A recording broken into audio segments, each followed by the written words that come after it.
Hey, it's been a long time, guys. How's it going, Board? How's it going, Black Rose? And hey, Rage and Pseudo. So nice to hear your voices again, mostly. Whoa, we are here. When's the spoiler-filled discussion? We don't like to do that. How's it going, Howling God? Welcome, welcome. Hey, Pookie. How's everyone doing? We're going to be doing our best to not be spoiler-filled. There will be some degree of success. Yeah. We'll do our best, as we always do, but it will be just 2 hours of Cyberpunk, so we'll talk as much as we can and spoil as little as possible. Have soak-free TP for being back online. Soak-free? Rage's mic sounds crackly. Really? That's true. I couldn't tell. It's got that cyber effect. We're getting on brand. Yeah. He's going for the I'm an AI cyberware. Oh God, everything is terrible. Oh, your mic works better now, though. You're getting you know what? There's a net runner. Oh, shit. Find the net runner before the whole stream goes down again.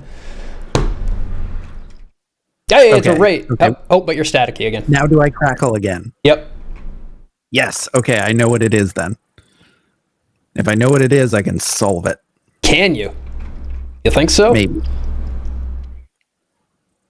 So, maybe, hopefully. Show of hands in the audience. Who's actually played Cyberpunk? How much? Has anybody finished it? How many people have beaten it? Other than us. This guy. I literally beat it as we were going live for the show. I started finishing a lot of the endings last night. I was like really trying to hold out. I'm like, yeah, I should probably start going through some of these. But we won't spoil the endings, but I'm going to make sure that I get a complete picture of the storyline. There's no feet emote to say no. Yeah, we're not fetishists here. Sorry. Oh, the title is Golden Sun still. Oh, god damn Golden Sun. This is what happens when we don't stream for 2 weeks. We don't know what to do anymore. Cyberpunk 2077. No spoilers. There we go. Okay. Don't forget to zoom the sheet in. Enhance. Huh? Sheet? What? Oh, yeah, don't forget to zoom the sheet in. I thought you said don't forget to send the sheet in. I was like, what? What am I sending where? What am I sending? What? All right. Whew. Wrapping the game up in 2 hours, huh? So I've put... It's a big game. It's going to be a lot to talk about. I've got my 70, 80 hours into the game to get the ending and most of the side quests. I'll admit there was one side quest I got to where I was just like, yeah, no more. And then I just quit the game. I haven't played it since. That was the end of it. I was like, yeah, no, I think I'm done.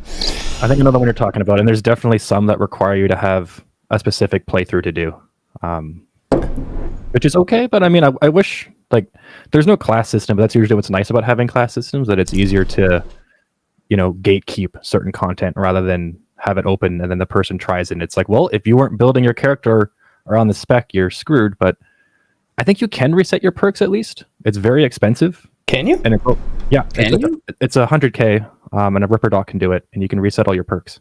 Perks or skill points as well? I don't know about skill points. I know at least perks, but maybe both. Because the perks wouldn't help. I'd have to reset my skill points in order to advance. Yeah, it was just kind of silly. I'd be surprised if it was just perks. I'm assuming, hopefully you can do both. It would make sense if you can do both. Well, it wouldn't, but it wouldn't make sense mechanically, but it would make sense. Or it wouldn't make sense story, but it would make sense mechanically. Yeah. Well, I mean, like, if you can already reset your perks, it would just be weird that you can just do that. But even then, there's a lot of level 1 perks that will help you out with the certain quest lines. Because there's certain ones for these that increase damage by like 100%, and they're like level 1. And without them, you're not going to do certain things, okay? Yeah. And like almost always. So the one thing we're talking about, it's not even a big part of the game, so we can talk about it a little bit. It's the street fights where you have to actually go and fist fight someone. But it's ridiculous because Like, I came up to the fist fight, and I had put as many points as I could afford into that type of stuff. And I'd got all the major, like, low-level stuff. But I come up to the guy, and I punch him in the head 5 times, and I deal 1% damage to him. Then he hits me once, and I lose 80% of my health. And I was just like, yeah, no. I mean, I managed to beat the first fight. That one was actually fun, and I thought fairly well-tuned. They should have kept them around that level. The second fight, I managed to beat because the AI does not like to have a difference in height, and there was like a little pool there. So I got him on the bottom of it, and I got on the top of it, so I'm like a foot taller than him, and then he just stood there and didn't know what to do, and I just stood there and punched him in the face for like 10 minutes until he went down. I can't wait to talk about the AI. My God,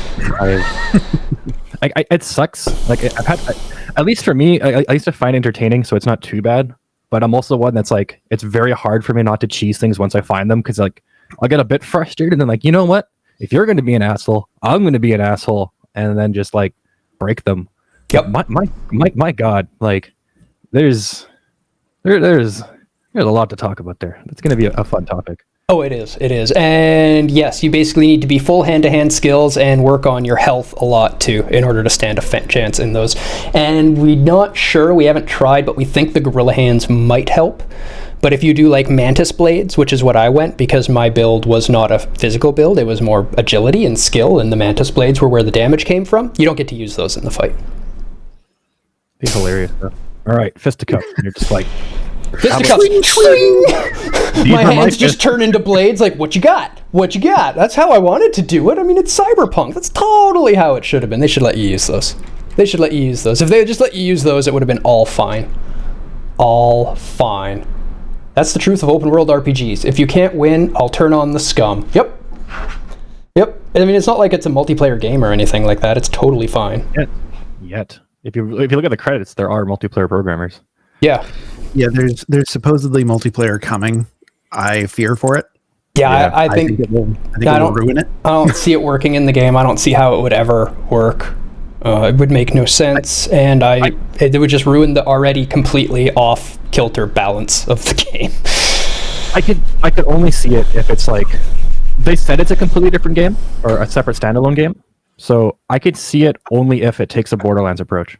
If it's Borderlands but in Cyberpunk theme and not, I think that could work, and I think that could be fun. But I mean, from the track record of what just released, I know I don't have any hope. But at least, like, from like a design perspective and a pitch perspective, if someone's like, yeah, we're making Borderlands, but Cyberpunk dystopian world with a bit of open world and Flash, I'd be like, you know what? Yeah, that sounds kind of fun. Yeah, I'd be into that. Maybe even mix in a little bit of Payday 2 and let us actually like pull cyber heists together where we can have a Decker taking out high-end security systems and people pushing through the door. And that sounds cool, but that's not what it's going to be. Yeah. No, not again. No. So, you guys want to actually start on the proper review? I suppose. Horde-only multiplayer. Yeah. Probably more accurate though. But world building. Controversial topic? Probably. I don't know how I feel about this, because like, I was very excited for this world, and most of the world building I got was actually from a book I bought. I found it to be a very pretty world, but I didn't find much substance. I did read a lot of the logs I got, and a lot of them were kind of fun. But I also got the Watson diary like 10 times, and I'm like, I don't know if this is a bug or not, but I keep getting the same story over and over again, and I'm like, is this like, am I missing content because of this, or is this actually what I'm supposed to be getting every time? And there was no, like, I read it each time, I'm like, oh, maybe it's different, maybe it's part 2. I'm like, no, it's the same one. But so conversely, I had no expectations for the world building and don't care, and it was still kind of meh. Like I thought it was okay. It's definitely at least okay. It wasn't bad. No.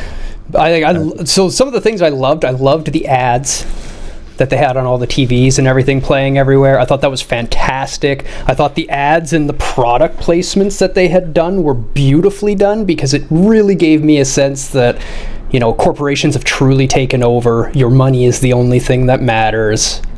You can see that there's no more law. Like there's ads for methamphetamine all over the place. There's ads for cocaine. Everything's being sold openly. Anything they can get you hooked on to make a buck is right there in your face. Even down to like the names of the vending machines being schism machines. You know, wait for the game to be fixed and do this again? No. For PC, we're chilling. It's not the game's fine on PC. Like it has some crashes, but it's fine. There's no problems. Yeah, you can. It's not like there's. I didn't run into too many like quest ending bugs like there are. I heard on the consoles. There's quite a few things where like you just can't interact with the objectives you need to, and then you just have to like turn it off and turn it back on, which is. I had a few times where I was soft locked and needed to reload in order to fix.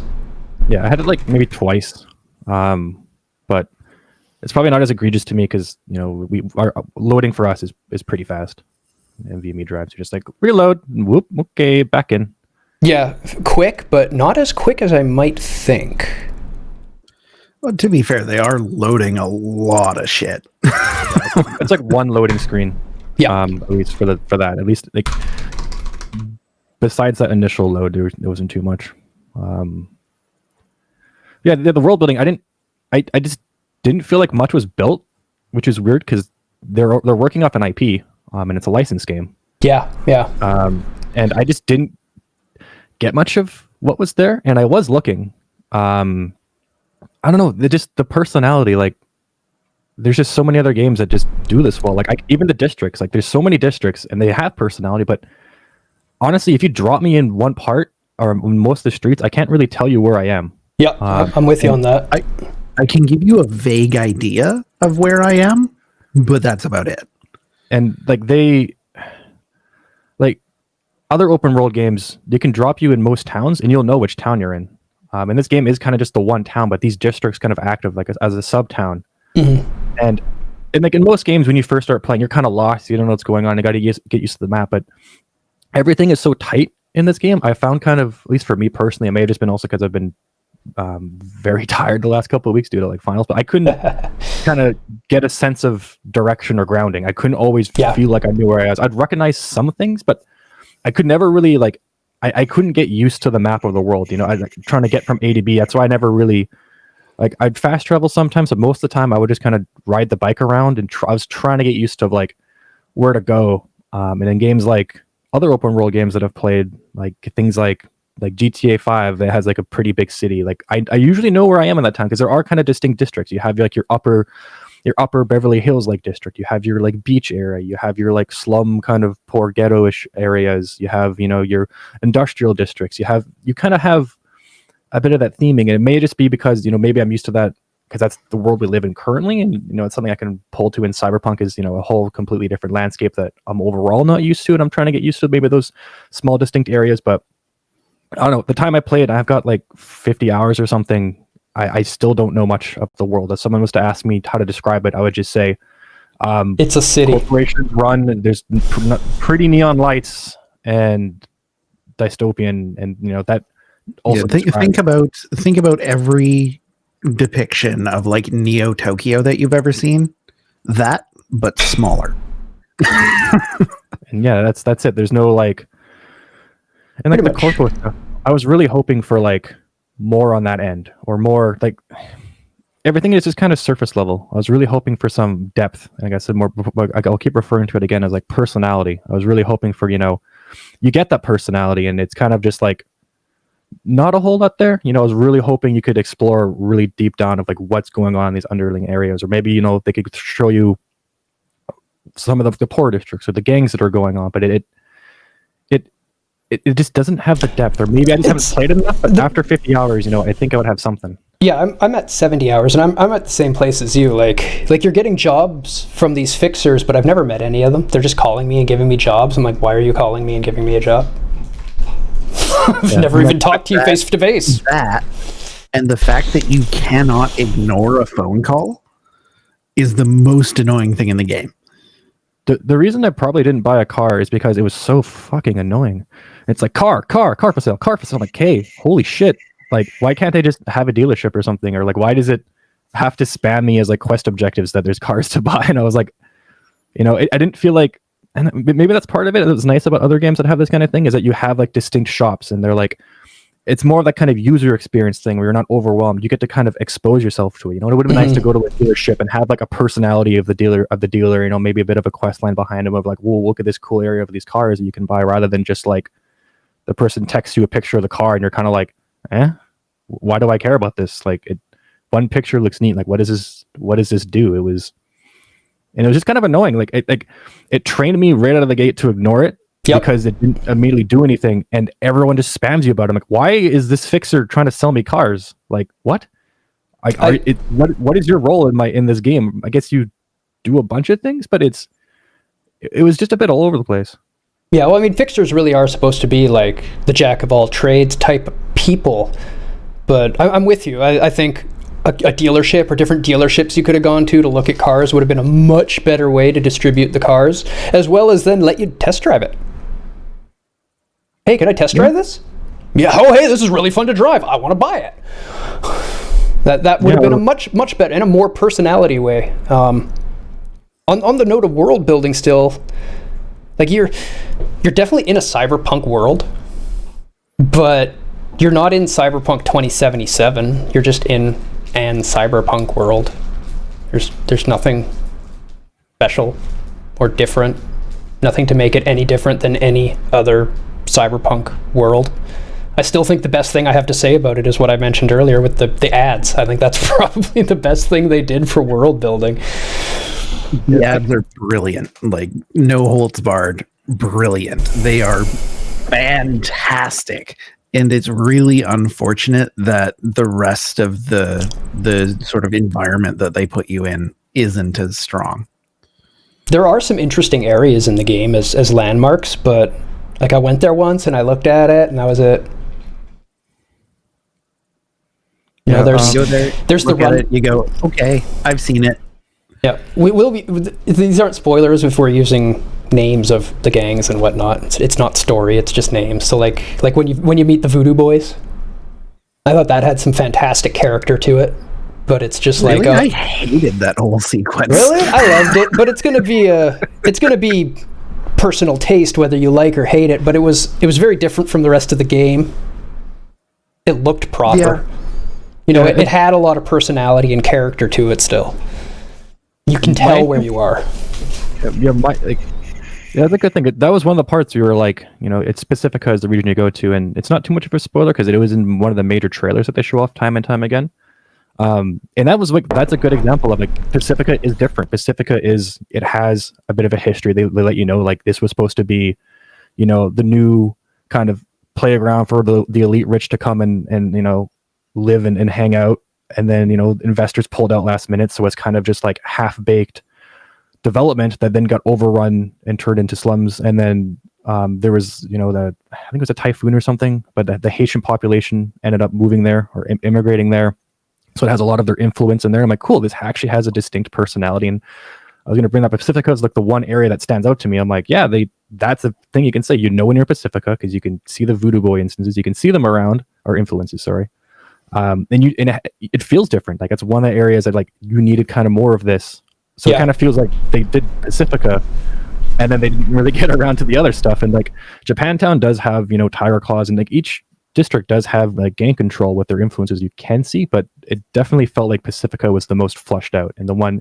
But even though like story wise, it's not like it felt like most of the stuff felt short. And I don't know if I just didn't get exposed or if there's more there. But it kind of just like it. I don't know. There's like I said, it seems the biggest issue just kind of seems to be depth for a lot of this stuff. Yeah, it's the tip of the iceberg for sure. Are we all on okay? It sounds like we're all on okay. Yeah. Hey, Raven, welcome. Yeah, I think okay is good. Or okay is the judgment that we should be making here, I should say. Okay is the new good.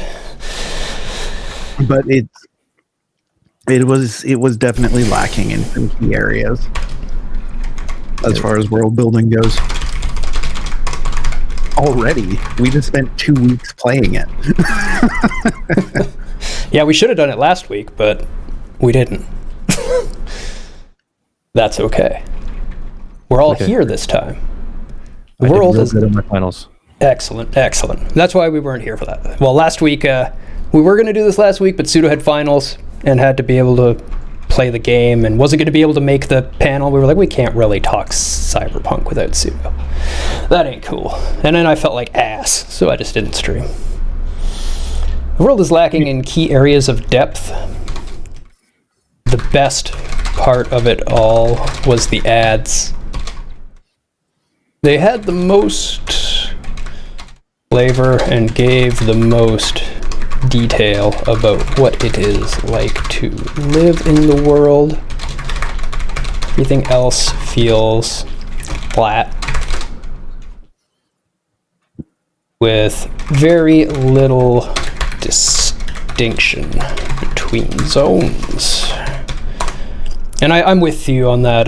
For the most part, for me, it was I'm in the Badlands or I'm in the city. And that was like the two districts, city and Badlands. That was it. Yeah.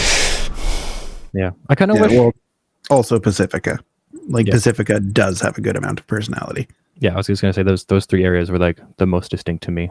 I was in Pacifica so little that I never even really noticed or paid attention. It was mostly just driving through, at which point I was just staring at my mini-map and the line on it to know where I'm going to need to turn. And that's it. Because it gives you no fucking warning whatsoever. No, none at all. In fact, a lot of the time while I was driving around, I was like, this is the future. Why don't I have a HUD to tell me where to turn? Or at least a voice to tell me that a turn is coming. Like, our GPS today is better than this. Come on. Is that right? There's no, even just drive assist or auto driving, because a lot of driving games have that now, too. Yeah, I kind of just be like, take me on my route. I don't want to fast travel, but I also don't want to manually drive, and I just want to, see the sights or, listen to the radio or something. I was actually thinking of exactly that. It would have been lovely if I could have just been like autopilot to that area and it drives by the rules of the road. And then, maybe there's actually gangs that'll try to stick you up or jump you or something. Because, as soon as you get in your car, you're just like, I'm safe.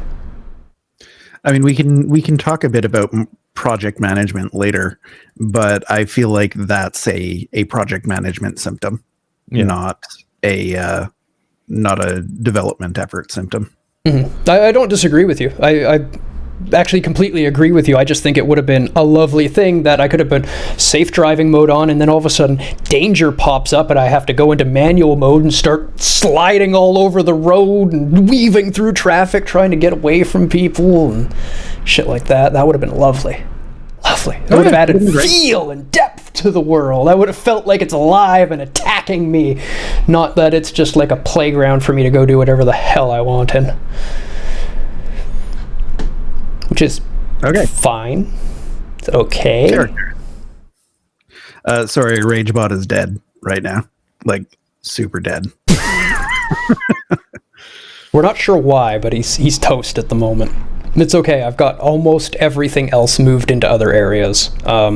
Next is Deponia. Then is Alpha Protocol. Then is Yakuza Kiwami. And that's all that's on the backlog. Is that actually all that's on there? I feel like there was one more redemption. But whatever. I'll pull the data down later. Yeah. Characters. This, I think, was one of the strong points of the writing. Yeah. I have issues, but not enough to bring it down to an okay. Yeah, definitely what is there. Nothing's ever perfect, but it was damn fucking good. Yeah, for what is there, it is definitely a strong suit of this. There is some performances that really kind of lack, but the main strong ones are so good that it doesn't really bother me too much. But personally, even though he's only in the beginning and the end, or only certain areas, you don't see him for most of the game. The character of Atom Smasher was hugely impactful on me, because you meet him right at the very beginning as you're running around scanning things and learning how to use your scanner, and it pops up like 97% inorganic, and you're like, oh my.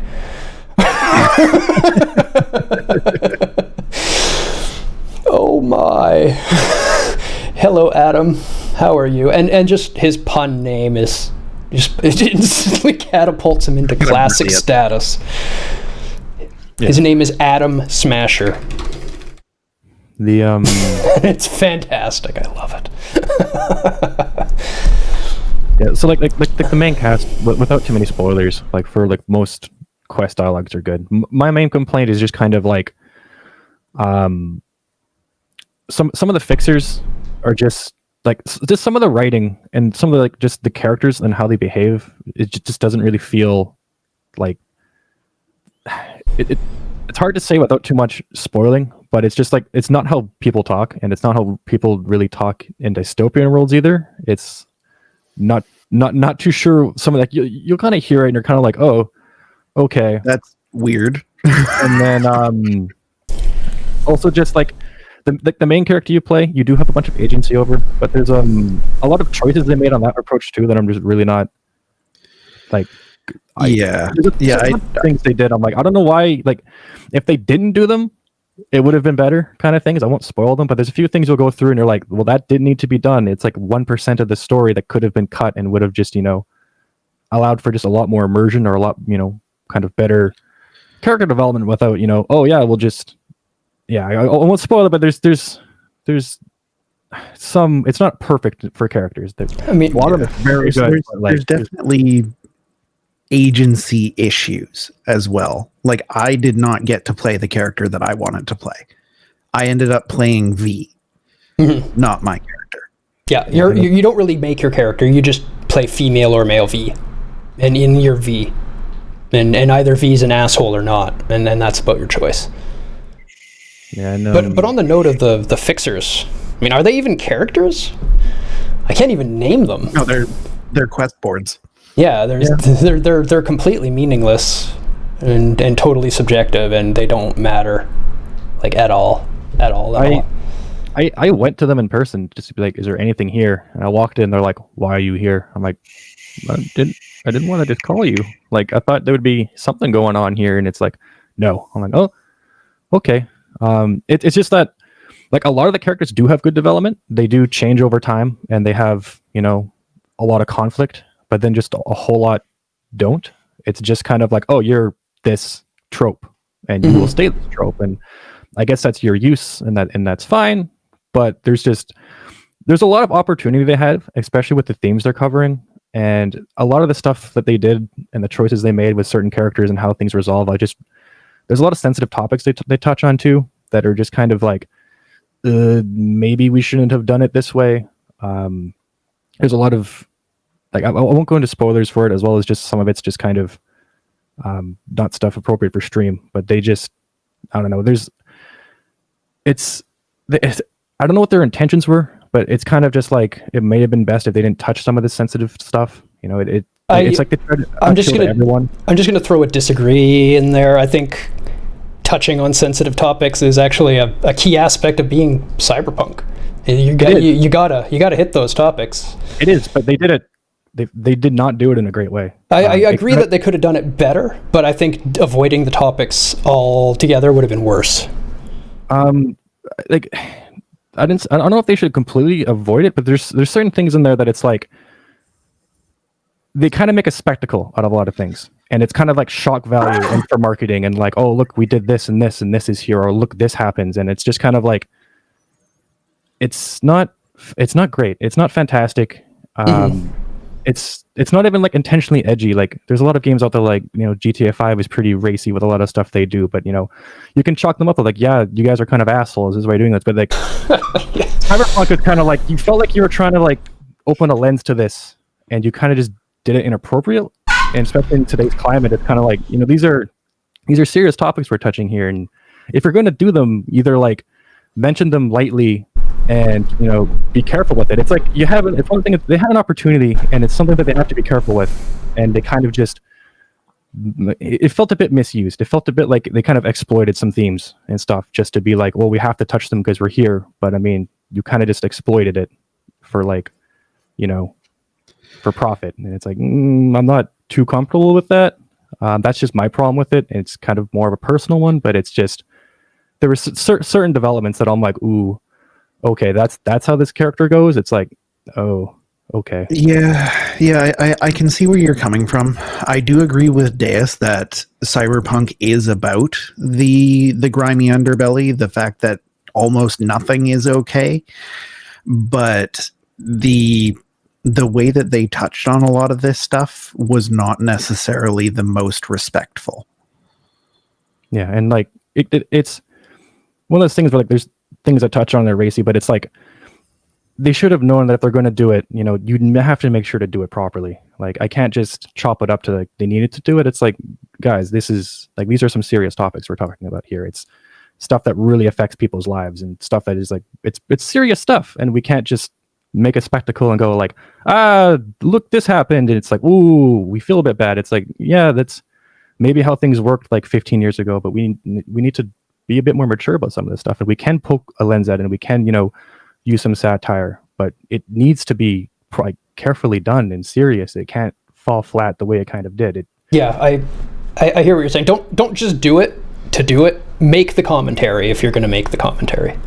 Yeah, like it's one of those things that like there isn't the depth there. You just kind of it kind of trivializes it to a point. And there's going to be two people that kind of fall, not two people. There's like it's going to fall in a few categories where like it's either just going to be kind of upsetting to some people, and then the other people it's just going to be like trivialized and kind of demean it to them. So it's not really benefiting anyone. It's just kind of like I understand what you see it happen, but you never see or feel the impact of it.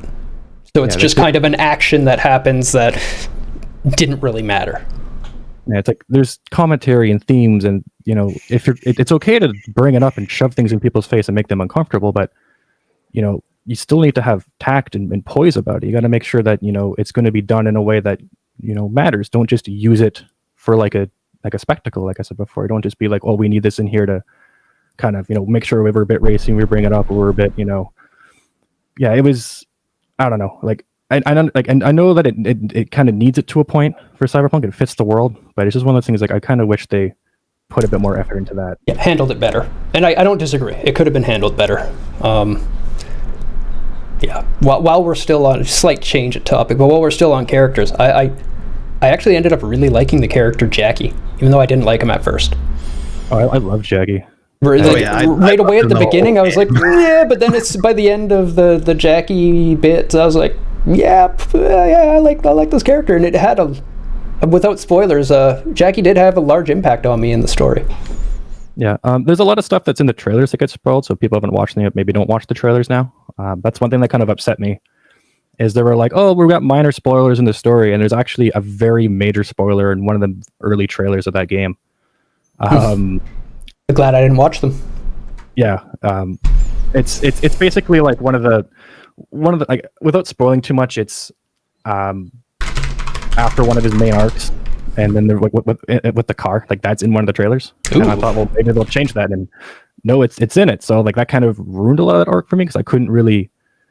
I don't know. It's like the first. If you haven't watched the trailers and you plan on playing the game, don't watch them because the first couple hours of the game you'll already kind of be aware of. Even though the trailers are 10 minutes, they managed to kind of spoil hours of gameplay.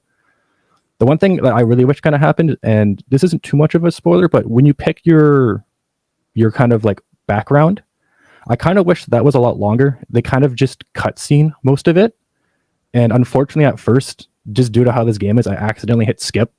So I had to reload the save because it literally just skipped the backstory. And I'm like, what happened? It just kind of, you kind of start it, and then they're like, and then it just kind of, I don't know, like most of the stuff you think you would get to do by picking a backstory, you don't. It just kind of just becomes an attribute, and then you get like an extra dialogue option that for the most part doesn't really do much. Yeah, the background essentially resulted being you get an extra dialogue here and there. Though I did feel that the world was most alive in that intro part.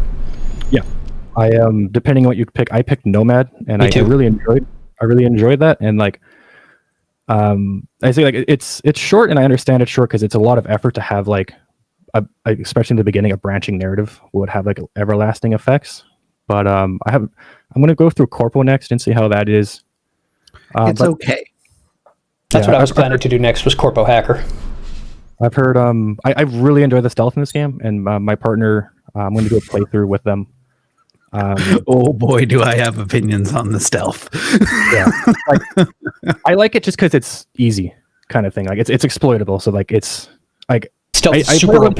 Super OP. It's so strong, but it's like at least I kind of feel like a badass. And I didn't spec into stealth at all for this game. So most of the time I couldn't do any of the hacking shit. It was just like, but it's so if you spec into stealth, you don't get hacking. There's different specs. Stealth is cool, and it just increases your crit or stealth damage. What I meant was yeah, I don't know. There was never stealth damage to me, anyways, because it's just you just choke people out. But I'm gonna do like a stealthy net runner kind of thing with like the mono wire, which was shown in the trailer. I did a silenced pistol for my stealthing times, and it was just like going around. And there's a person, 80k. There's a person, 80k. There's a person, 80k. And then after everyone's dead that and hasn't seen me, you go around and pick up the bodies and put them all into the bins, even though nobody can find them anymore anyway, because you get like 150 stealth experience every time you put a body in a bin. my game was so for some reason like the pistols, I could never get them. Like, so I didn't spec into it too much, but they never really one shot, and for some reason the silencer never worked for me. Everyone just heard it, even though my silenced sniper just like never even worked either. So there's no silencers on the sniper unless you're talking precision rifle.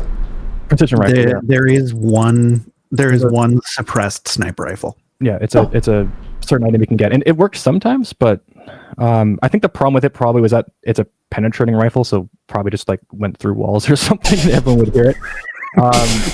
But yeah, I never had to use silenced weapons because it was easy enough for me just to go and like choke everybody out. And for some reason, if I did that and then put them in a bin, I wouldn't get any experience. I have to do it and then put them in a bin. Strange. Yeah, like if I put them with the combined action, it didn't work. And the other thing that kind of bothered me is there didn't seem to be any reason to go, like when you grab someone from behind, it gives you the option to kill them or non-lethal takedown. Yeah, non-lethal is completely pointless. And besides some very minor things, there is no reason for non-lethal. I just did it because it kind of fit my character. Of like, there's actually, as far as I can tell, zero reason for non-lethal in the game, because every once in a while I got a quest saying, make sure you take the person alive. And what I did is I pulled out my over 800 damage top-end sniper rifle and shot them in the face for another 80,000 damage. And then they went, good job on taking them alive. Yeah, there's a chance you'll see that most of the time when you shoot people, they just are on the ground kind of like, ow, like rolling around. You can walk up and like shoot them again and that kills them. So like the whole non-lethal thing, it's like, for the most part, you can kind of just, like you can, like I said, I had 80k crit people and you'd expect it just to completely blow their head off, which happens maybe like 10% of the time. But most of the time they just fall down like, oh, okay, well, we'll just really take a ripper dock and yeah, I didn't have that. Most people would just like have their head disappear. Heads always disappeared with an 80k headshot for me. They popped, but whenever it was like a boss type enemy, like a named thing where they wanted me to take it alive, it didn't matter. I just pull out a rifle, pull out a sniper, use my silenced magnum pistol, which was the whole theory of that is just stupid, but that silencer worked fine. Yeah. And shoot them until they die, and then it says I took them alive and gives me the reward. So I was just like, I'll just keep doing what I'm doing. Yeah. Okay, well, storyline without spoilers. Well, just what I personally loved the story line itself. I did. That's personal. The main story, if that is all that you approached, would have felt very incomplete. It is pretty short. I did 4 characters' side stories, start to finish. And with those 4 characters' side stories, I felt like I had enough context for the main story that it felt very, very good. But I think without at least 2 of those side stories being completed, I would not have enjoyed the story. Yeah, I've gone through a few of the endings, and I won't talk about the endings, but it kind of this kind of happens with multiple ending games, and it's not really too much of a mark against them. It's just kind of how it goes. But people can have wildly different experiences, basically depending on what ending they get, because there's a lot of the times there's a lot of personal bias on how you want the story to resolve, and you're not always aware of what you need to do to get the ending that you want. And you'll see this a lot with most games that have like a typical good or bad ending. A really basic one, I guess. Not basic, or An older example to avoid spoilers is I think the original Metro 2033. I think the original one was such a good game. There's a good and bad ending. The bad ending is not like bad. It's just like okay, and the good ending is very difficult to get without like a guide. You're not going to get it. But if you manage to get that the first time, you would have a completely different or a pretty wildly different experience of what you thought the storyline was. And that's just kind of how multiple endings go. You can have what's going, like, depending on what you get and your personal bias is kind of how it's going. So I'm like trying to analyze it from like a full linear story can be kind of difficult because it kind of depends on like, well, what was your story? Because not everyone's going to have the same story. That's a fair point. I'm just looking at the major, breakpoint pillars of the main story that everyone has to experience. The direction that they went with it, I thought was very creative, very interesting, and it led to some very interesting, social thoughts towards the end of the game, which is very cyberpunk.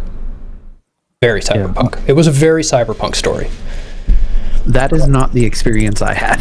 Yeah, interesting. I've had a bunch of endings that are not even close to cyberpunk, which was unfortunate. The main ones are pretty. It starts really strong. Like the beginning and middle are very great, and as I said, it kind of just unfortunately the last act is what really kind of determines it. And it really matters strong. And I was looking through some of the other endings now that I've beaten a bit because I'm like, well, what are the ones I can get? And there seems to be quite a few, especially since some of the achievements I got are like very limited. Like some of them are even like 0.3, 0.4% of people, and some of them matter on like keeping a single person alive at a certain point by doing a certain action that you may not be aware of it, which is kind of cool. But my issue is that there's a lot of corporation stuff, and it's not very cyberpunk to go corporation. And it's kind of a weird thing of like they advertise everything of that, and like I won't spoil too much, but there's just a lot of stuff that like it depending what you want, you're going to have to be careful, kind of be aware of what's going on, because you can, I guess, technically end the game very early, and you can get some very shallow endings, and it at least gives you the option to go back to your last save. But it also lovely gives you the warning, hey, this is point of no return. If you keep going, this is the end, so you might want to go do other things. And I appreciated that. Yeah, I highly recommend making a manual save there. Yeah. There's a difference between manual saves and quick saves and auto saves. So I was able to make a manual save and kind of explore a bunch of options. And I do like that, it's not just one branch that you can use to actually end the game. There's a bunch of different areas through side quests that you can kind of go through endings. Interesting. Yeah. I went the main way. Yeah, maybe there's just that main way, and maybe it's just like attributes you need from side quests. But from what I can understand, there's a few other ones that you can trigger endings that are through specific dialogue stuff. One thing I really appreciate in this game, though, is there's a lot of stuff that you can do by not talking. Yeah, I thought that was fantastic. That was very cool. And I really appreciate that of like, you don't always have to talk. You're supposed to just let that thing run out, and it's, rewarding. And it's something that, it's trained into us from all other games that you need to respond. Otherwise it's going to auto respond for you. My annoyance is that sometimes it does auto respond for you. And it'd be nice to know the difference between one that's going to auto respond and one that isn't. Cause it kind of sucks when you're like, I'm not going to say anything. And then it defaults to the option that you kind of didn't want. It definitely breaks the immersion of you being that character when it puts words in your mouth for you. But I loved that you didn't have to respond to all of them. I also liked that the ones that you didn't have to respond to gave you a short enough time limit that you had to think quick about who your character wanted to be. You couldn't sit there and analyze everything and think deep about it. You had to kind of just converse, basically. Yeah. And there were some very good rewards for not saying anything sometimes. Like you would get really, really cool dialogue sequences or learn more about a character. I thought that was really well done.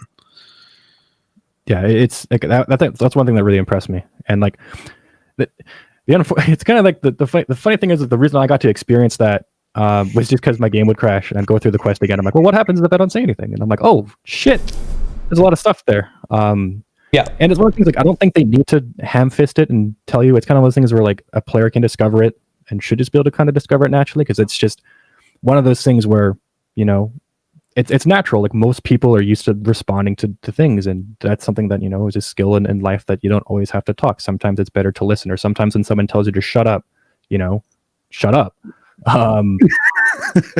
So yeah, it's cool, and I like that there is actually a lot of different endings to the quests, even if a lot of the times, like, you'll find this quite common with most open world RPGs, where you'll have like 3 or 4 paths.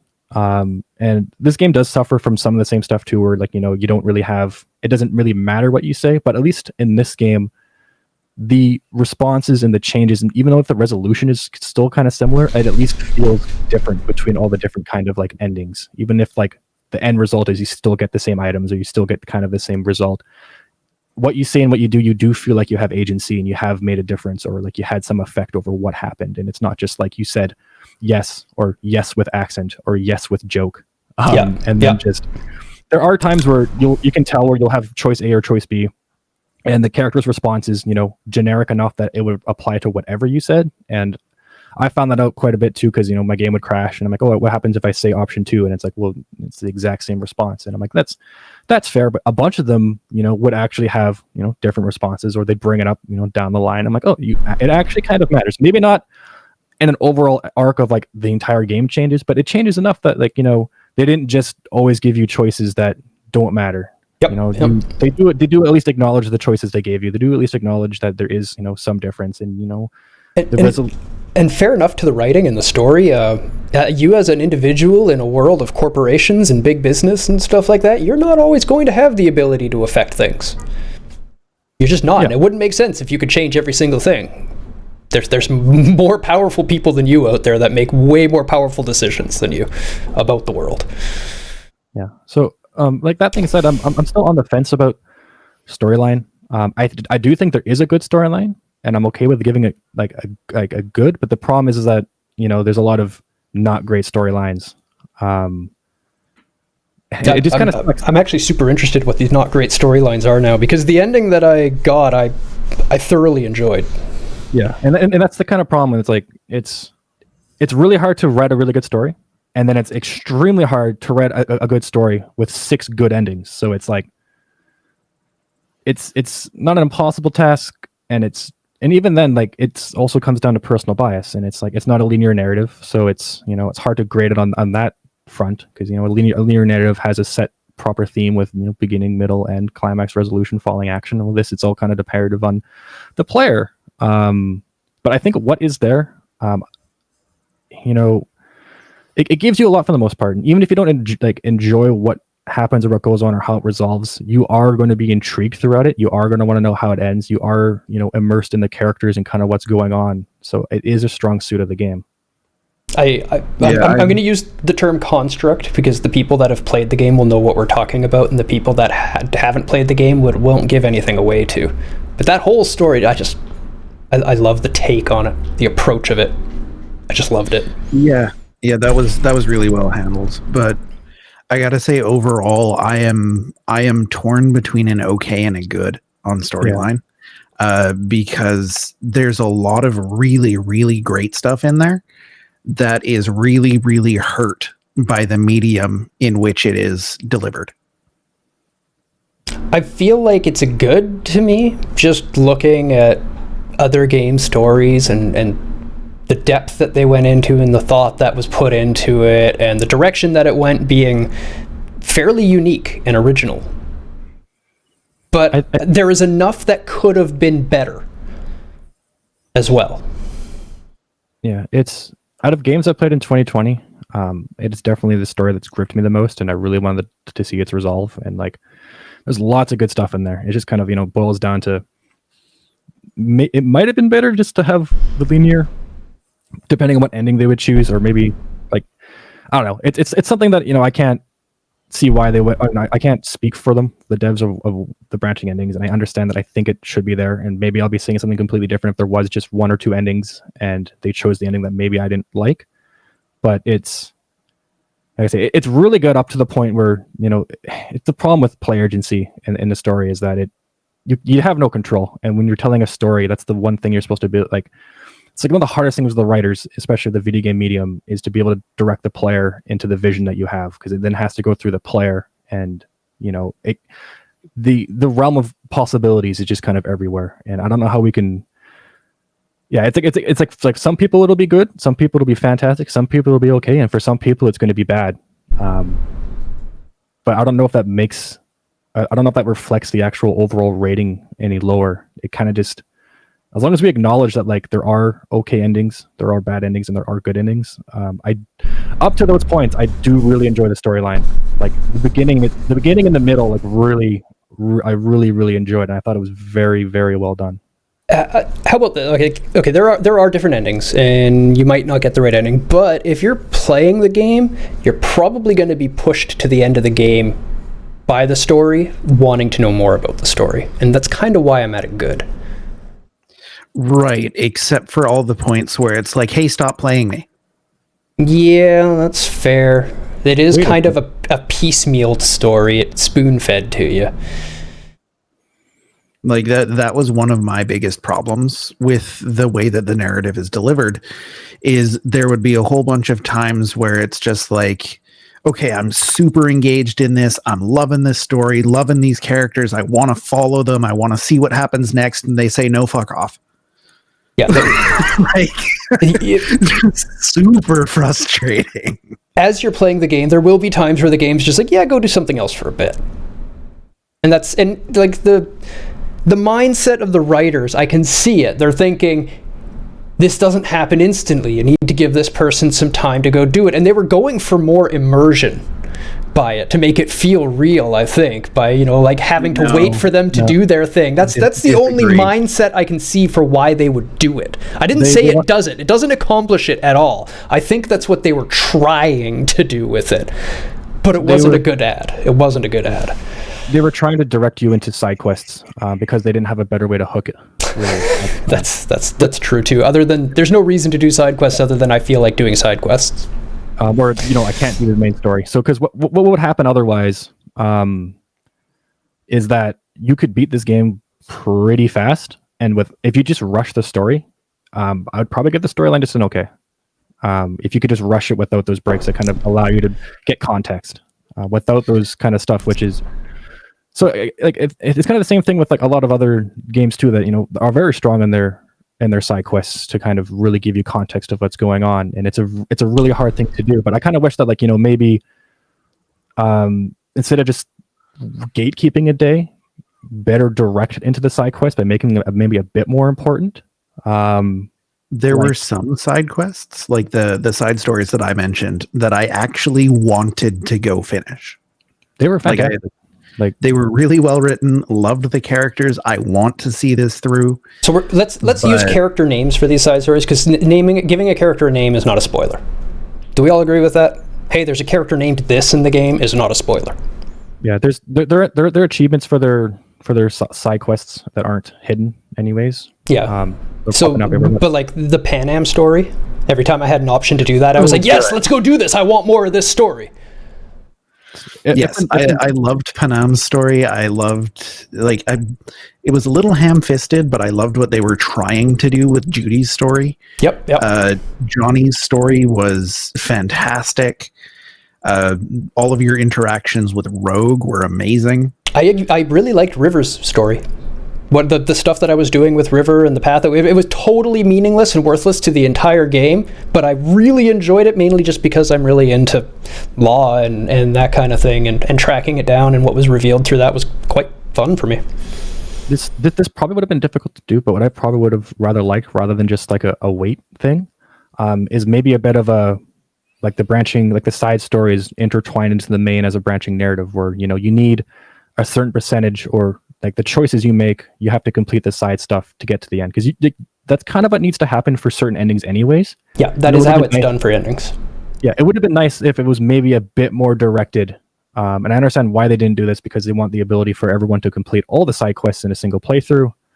But it's one of those things of like, maybe there were certain things that it could add a little bit more replayability, like, oh, maybe I want to go through the story with this as a companion or this as a companion, rather than just I can do all your arcs and then finish the game and then get to choose the additional dialogues, because it would, like, their side quests are so good, and it would have been so nice if it's like, okay, we keep the main story shorter, but most of the main story now comes from these side quests that you do alongside the main story, and that affects your playthrough and your actual experience of it. So like, I'm going to go through with Pan Am and see how this goes, or I'm going to go through with, mostly Johnny stuff, or I'm going to go through, and because most of the endings stem from those things anyway. So they could have just been something that's intertwined, and this is my playthrough, I'm going through this, and it's very difficult to do that, but I think that would have, made it very strong rather than just like you're on pause, go do some side quest stuff because, you might get some stuff out of it.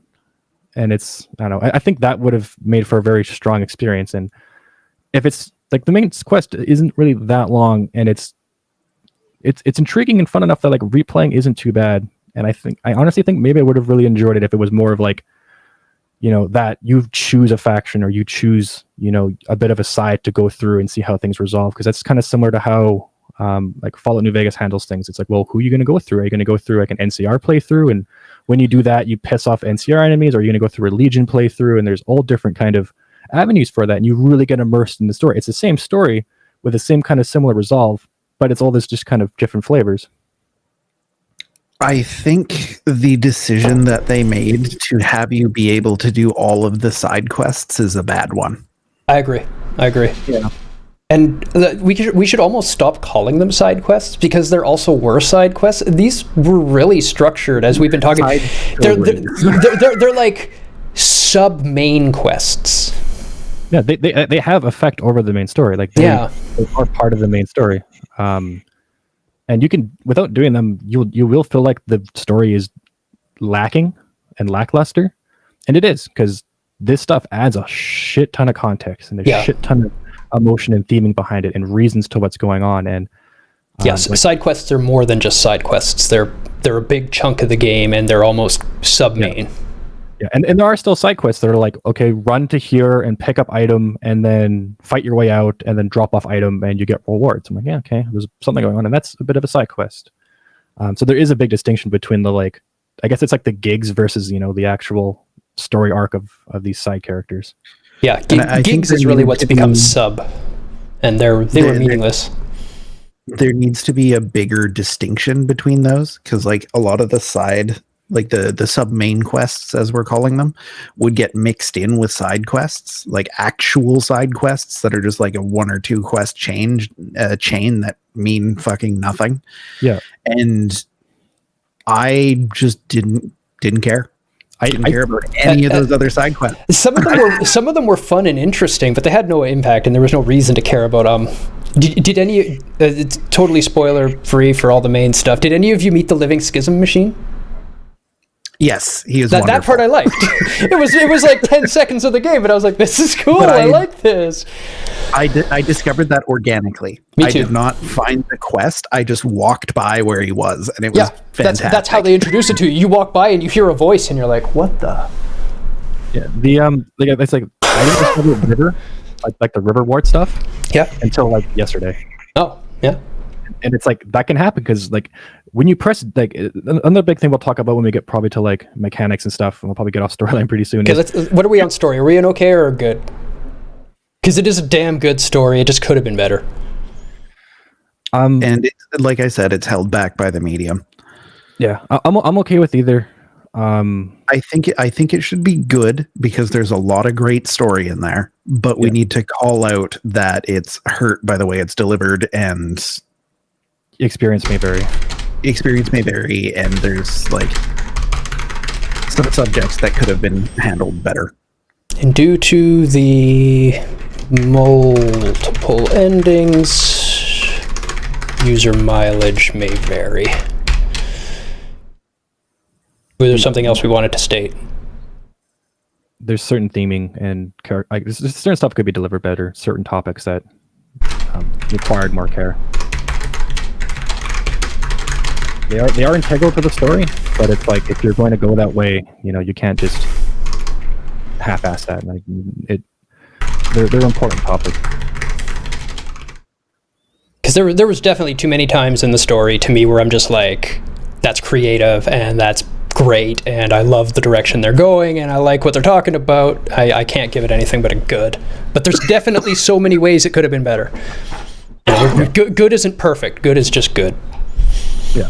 It's definitely a game. It's like if you like a good story, I'd still recommend playing through this game. Oh boy, performance. Yeah, that's the only option here. Hey guys, I get 60 frames. Yeah, after spending how much on your GPU? Oh, God damn it! And it wasn't even for like How much? I know, right? Like it's like How much? How much did you spend on that? 60 GPU? FPS on a and my CPU. GTX 3090 plus 5950X CPU I'm on is 1440p. unacceptable.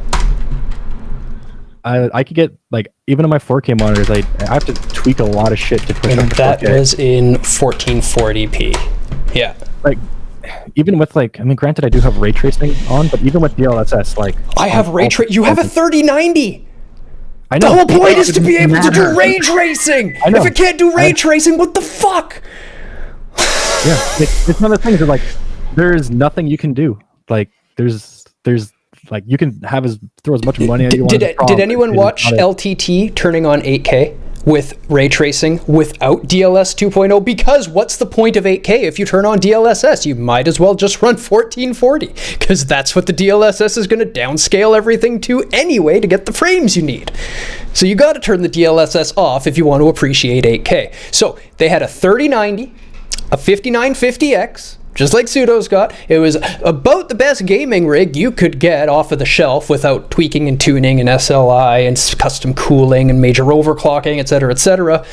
When they turned on 8K, not only did they get tearing to the point where only the bottom half of the screen did soft particles, they got 7 frames per second. Single digits. Single digit frame per second. Yeah, but regardless of like the upper echelon PCs, just like what's going on consoles, and even what's going on just like medium rigs, like this thing just runs like hot trash. Yeah, like, it is hot garbage, and they never should have put it on the last gen consoles, even though apparently that's what it was originally built for. Yeah, But they did originally promise it. I understand why they had to deliver it, but it can't have come out. It can't have come out like this. No, It's unacceptable. and now it got removed, so now it's technically not even out. They might as well have released Crysis on the 360, like PC grade Crysis 1 on the 360. Back when it was, can it run Crysis? That's kind of where we're at. Yeah, and then, but like that aside, there's like things like you heard about the Ryzen issue with the 4-core to 6-core, where it's not using any of the threading; it just uses physical cores. So you're basically losing out on like 50% of your performance, like right out of the gate. They patched that with I think the patch today for PC, but like Yes. it's shit like that. It's like that's pretty bad. That should come up in testing. Like, how do you? I'm running at 50% available stuff, and it's like, okay. You play the game, you look at the performance, and you think about the previous delays that it's had, and you're like, oh, thank God. Oh, thank God they didn't release it then, and they kept working on this, because I don't want to know what this game was like 6 months ago. And they shouldn't have released it. No. It They didn't- should have stayed in development. It's not done. In fact, it was the launch was so bad that they're actually being sued right now by their investors for having made false claims to their investors in it being a ready state to release and its capabilities. Like it's that bad. We're talking legal ramifications. This game should not have been released in this state. Yeah, well, like on all platforms, like Xbox, or even like I don't know if it's been out on next gen yet, but like it's getting removed from stores. And there are even Fallout 76 didn't get removed from the store. That's a good point. Fallout 76 was fucking trash and should have been removed, but it wasn't. And like, I know Xbox, like they're offering blanket refunds, and like, you know, there comes a point like they're self-published, but they have investor pressure, of course. Like, well, we need to get this out, you know, because it's very expensive for dev cycles. But the point is that like, it's not worth it. Like, you'll see that it does so much harm to your company, your product, to your your bottom line as well. So it's like they delayed. The moment I knew that they delayed it by 1 month, I was like, it's fucked. Like, there's nothing you can do in a month. That you can't fix anything meaningful in a month. Especially you can't do it. And especially since it was already delayed a few times before, it just being a single month delay and the game being gold was like, that means there is major stuff that's wrong. And if it's that major, they're not going to fix it. And if they delayed it to before Christmas, that's pressure of them. You know, we have to get this out due to specified deadlines for because when you go through this project management or when you go through these things, you have to get release dates signed off on. You can't just, when you have like investors and everything, you can't say, yeah, we'll make it eventually. There are contracts and deadlines that you adhere to. Well, I guess for them, I don't know if I guess they may be public, but there's a lot of pressure that comes with that too. But it's one of those things where hopefully they, I'm sure they learn from this, but hopefully other companies learn that like, it doesn't do you any good to release this like this. It does so much harm, especially in this state, because now it's all getting refunded, so now you're not even making the money. Your reputation is insanely damaged. Yeah. Investors are going to pull out, and it's just the investor lawsuit really makes me question how much of the early release was CDPR push and how much of the early release was investor push. Because if it's the investors pushing and pushing and pushing, and CDPR saying it's not ready, it's not ready, it's not ready, and releasing it because they're pressuring them to, which is what a lot of people always envision this as happening. The developers know what state it's in and want to keep working, and the investors and the publishers are pushing to push it out the door because they want their money. And if it was them pushing it out, I don't see it being a lawsuit. Well, regardless, unfortunately, it's both a lawsuit. I've had projects unfortunately go this way before, and it sucks, and it is very expensive to deal with. But when you start a project, you do have to give a time frame, and deadlines happen, but you do have an agreed upon, like, there's never a thing where you're like, we'll finish it sometime. And I've had projects that go 1 to 2 years past, the agreed upon deadline. And there's stuff that comes up that, pushes that back, and it's not always your fault. And, you kind of have some wiggle room for that. But at the end of the day, there is a legal binding contract that said, we're going to give you this money and you're going to deliver the finished product by this date. And you can't. So like there was that pressure. And the investors, unfortunately, had the right to say, you said you're going to release this so long ago, it needs to come out. And, either you release it or we, pull the funding, or we sue you for, not making the products. I think either way, unfortunately, the project management failed so bad that it just kind of let everyone down. I 100% agree, but there's an easy way to get around this. Don't release the date. Yeah, well, like the date part, even if it's internal, depending on like where the money was sourced, to put up that money, the stakeholders, even if it's just the company itself, the upper echelon. Oh, for sure. I completely agree. I completely agree with you, Pseudo. But to solve all of the damage to CDPR as a brand, don't release the date. Yeah. You have a track record. You built Witcher 2. You built Witcher 3. People know you make these incredible, huge experiences. Take your time. Work on it. The big question with me for the lawsuit isn't, like, if it was a lawsuit just because of money or the state of the launch, but they're basically claiming that CDPR lied about the capabilities of the game to the investors. They lied about the capabilities of the team. And they delivered the project. Yeah, but they're saying specifically the game and the engine itself is what they lied about. So there's something interesting going on there between them. We will never know the whole story, but that's where it's sitting right now.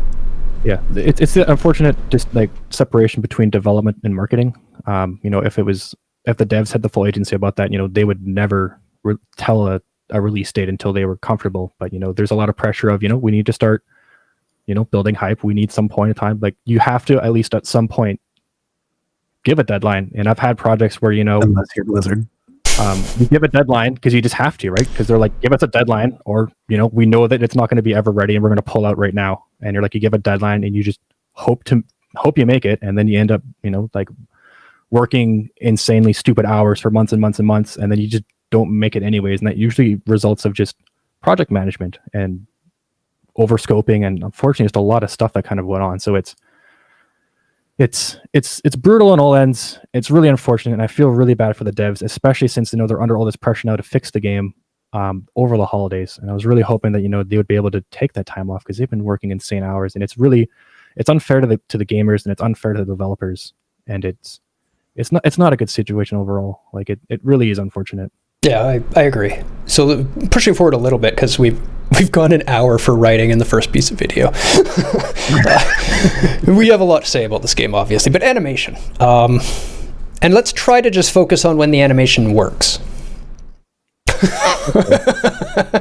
Okay. because I was gonna say that there's a lot of jank. Yeah, that'll go under gameplay when we get to bugs and we give it a bad. Okay, that accounts for that. But like it's hard for me to say because most of the animation I remember and think of is buggy. So I don't know how well it really is. The ones that work are brilliant. I'm fine with just giving it okay.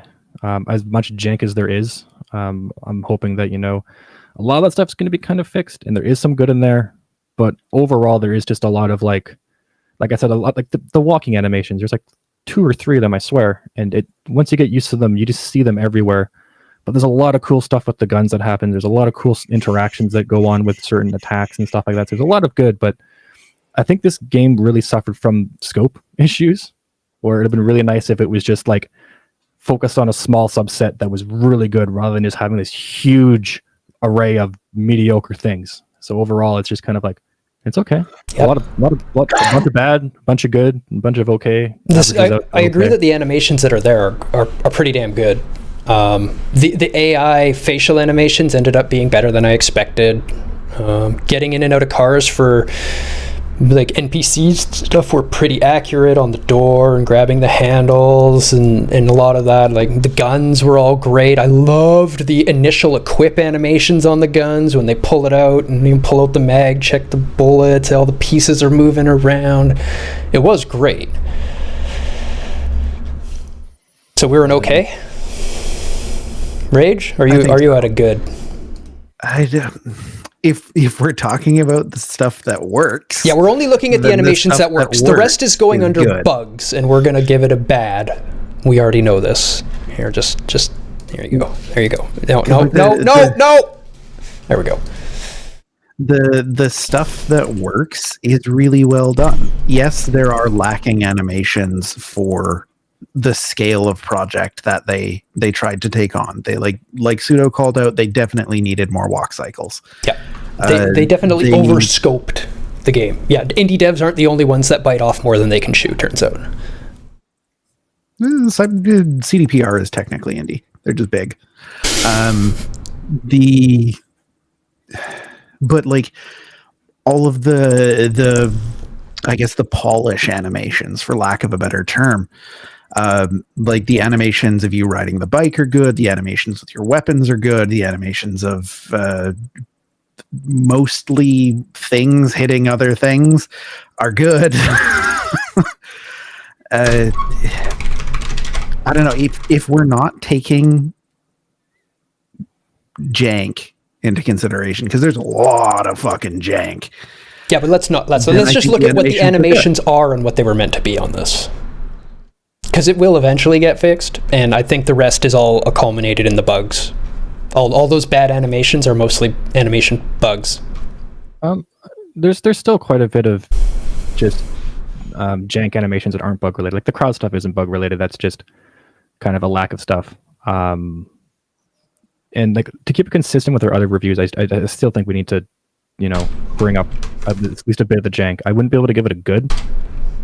I could still note that there are a lot of great animations. They'll probably be improved, but overall, you'll go through it and there is, you can't get by just some of the jank. The cutscene stuff's good, interaction's good, crowd stuff's kind of. My favorite is the consistent like floating cigarettes and the missing of grabbing things. Like I had a couple conversations with Rogue where she was just like 8 inches to the left of where she was supposed to be. I got a glitch with one of the driving sequences, and it kept putting me in the driver's seat. So I was just like seeing Jackie's face from the inside. Yeah, and I'm like, oh, yeah, that's rough. One of the ones I remember most is my arms kind of bugged out like this at one point in the middle of an animation when I was supposed to be stirring some food. So it's just like. Yeah, mine did that. And you can see the stir animation, like, a foot to the side and a foot in front of the pot that I'm supposed to be stirring, but you can still see the food trailing behind the ladle as I'm stirring it in the air and stuff like. But like, that's not really the animation's fault. That's a bug. That's clearly a bug. How did you guys find the driving animations, like when you're in the passenger in like the action sequence? Because they felt very weird to me. It felt like I was on like a Disney ride or something. The way that it felt terrible, super unnatural. It felt super terrible. It looked great. Like the sequences going on, but like the car is moving around in the seat. I was like, what is this? What's like? The acceleration is just so unorganic and that kind of stuff. But that's just a minor nitpick I have. It could also just be, well, I guess they're not electric cars. They're all gas engine sounds, but it kind of felt like electric acceleration is what it felt like. You're just like, boom, I'm going. It's instant. It felt on rails, which, I mean, technically it is. Yeah. But it was just like, you felt like you're on like a Disney ride where like, it just, you'll jolt and it goes and you don't feel like, it's an actual... To clarify, you're talking like first person view in the car and you're sitting in the passenger seat while someone's driving around? Yeah, and you're like crashing and turning around. It's just like, you don't feel like the car is actually moving. You feel like it's actually just like a scene playing out and you're just sitting still. One of my favorites, when I was riding with River, he's driving and the civilians are still walking around. He didn't go, he ran over like 4 people on the way to his house. Yeah, that happens. You like crash right through cars and you don't have any collision or physics, so you just like completely destroy them. Oh no, there was like, there was a thump and everything, and I could even see the person go in front of the truck and then get hit and just go under the wheel, and he just keeps driving. His blood flies there. You're like, your call, man. You're the cop. My point being, like, for me, he was hitting other cars, and like, it's on rails, so like the car just doesn't slow down. It just like barrels through them at that constant speed and just it's just hilarious. It's just like it's like a train just rams them and just destroys them, because you expect that collision to hit, right? But it just bursts. Like the person takes the right, just smashes right through the car and sends it to the side of the road. It blows up, and he's just like talking about like some casual stuff, and I'm like, oh my god. One of my favorite car experiences. So there's one overpass in downtown that wasn't pathed around correctly. The collision on it is wrong for the AI, and they just drive right through the support. Every person in that lane, and like the cars get fucked up. A lot of them exploded, but they would just drive through the support of the overpass. Here's one of mine for you. I took this screenshot. Oh, there we go. That's one I pulled off. They did say that there would be some roaching happening where your horse spawns in the air, your ride spawn in the air. Yeah, I forgot about that. So one of my first experiences with the car. That bike's not falling, by the way. I was actually able to jump up on top of it and stand on it and get on it, but it was permanently stuck there. So when I got on it, I could just like rev it up in the air, and that was my bike. That was it. It wasn't moving ever again. One of my first experiences with the car is a quest that you see in the trailers. And the quest has you like drive up to a place, get out of your car, go talk to somebody. And then on the way back, I call my car because I'm like, okay, give me my car back. I want to drive to the next location. And my car had decided to respawn itself inside a shipping container. So I'm just sitting here mashing the call car button. Like, where the fuck is my car? What's going on here? And I'm looking around. I'm like, okay, the car says it's like 20 meters away. It can't be that far. How can I not see my car? And I hear beeping and I hear the engine noises. I'm looking around, and then it goes.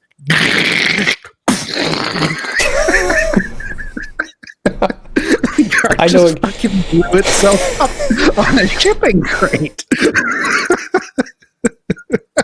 Yeah. There's a lot of that going on. For that same behavior of trying to like clip through things, if you get a low fast car, you can just drive right through other cars and you'll go under them.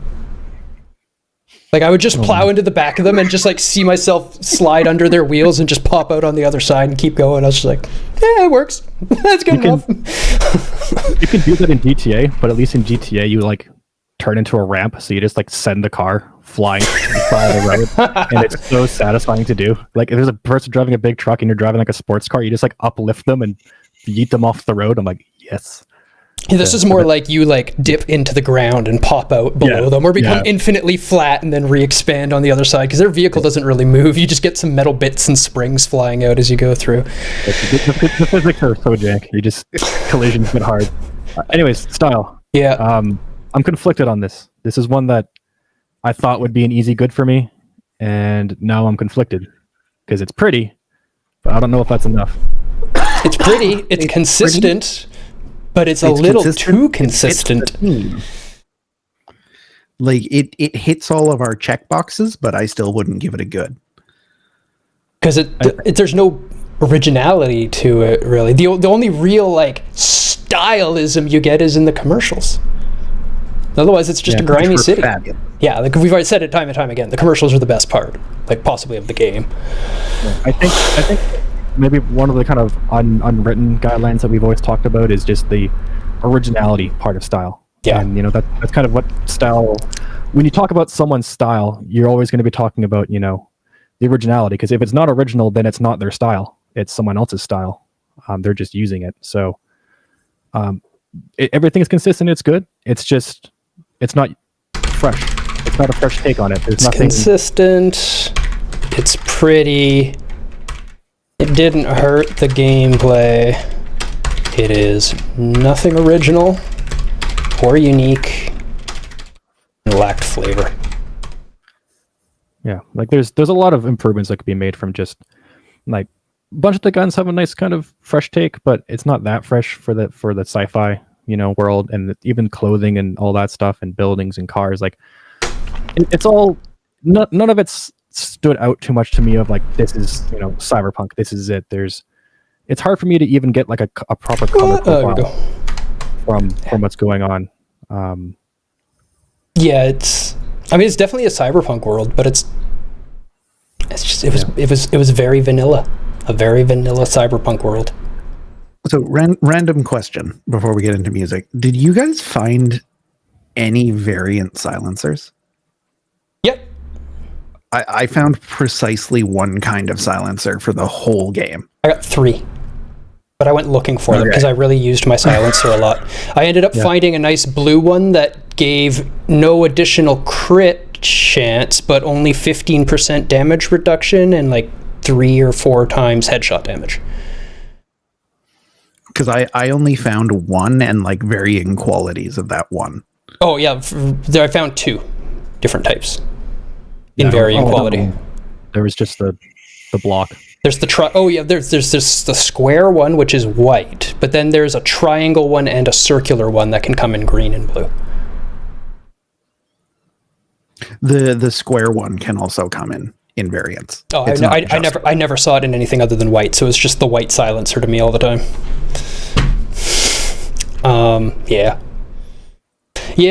Silencers aren't, that's whatever. Silencer's a silencer. It's fine. I wanted variants. They could have done more with it, but they had enough variants in other areas that I think there's other things I would rather have them work on than more silencers. I mean, I agree with that. But at the same time, I'll get into it more in mechanics. You got a scope eventually, right? And we already said that they're too far over scope. I rather liked the music, playing it in non-stream safe mode. Yeah, no, they have quite a few original tracks that are actually really great as well. They had professional artists writing music meant for that period and style and stuff like that. Yeah, my issue is that it's really easy to trigger combat music when not in combat, and it just like it does a really good job of making you like go full like shit going down.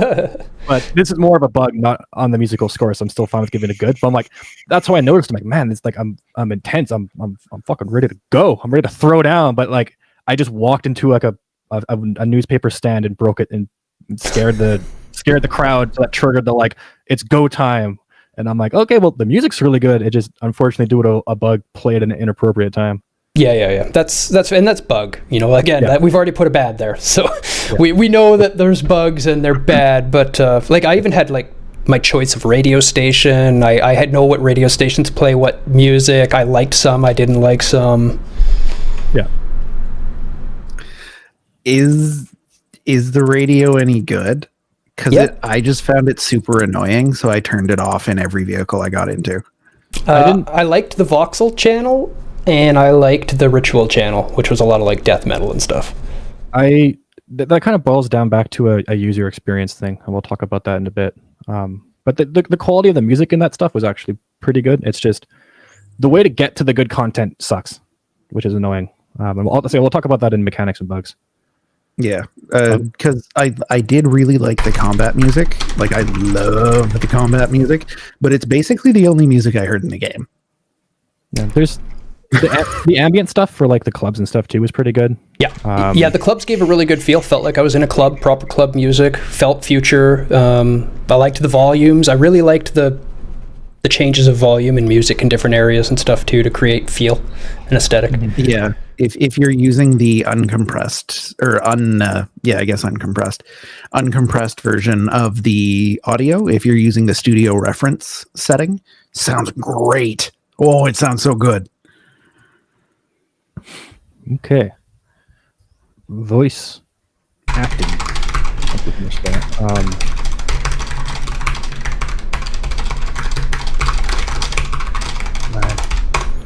There's one thing I want to talk about for voice acting specifically, and it's a gripe that a lot of people have, but my kind of counter question to them is kind of just I don't know what they expected.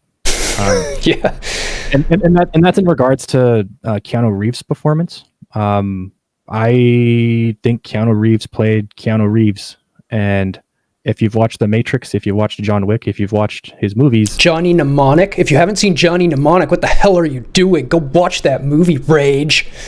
Oh, wait, you finally watched it, did you? You finally did watch it. I forgot about that. Such a good movie. Oh, man, I dropped a bug on Spider-Man.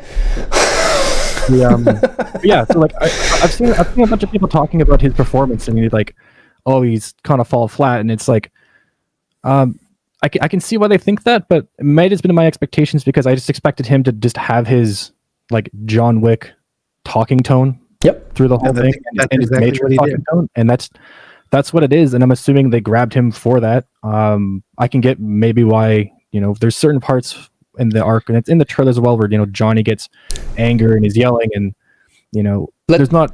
I mean, let's just take a quick look at his history of movies, all right? When you hire Keanu Reeves, you don't hire Keanu Reeves to be a unique actor. You hire Keanu Reeves to be Keanu Reeves. Yeah. That's who he's always been. That being said, the sequences in Johnny's quest line specifically were very well voice acted. Yeah, I think it's just I don't know. I thought it was great.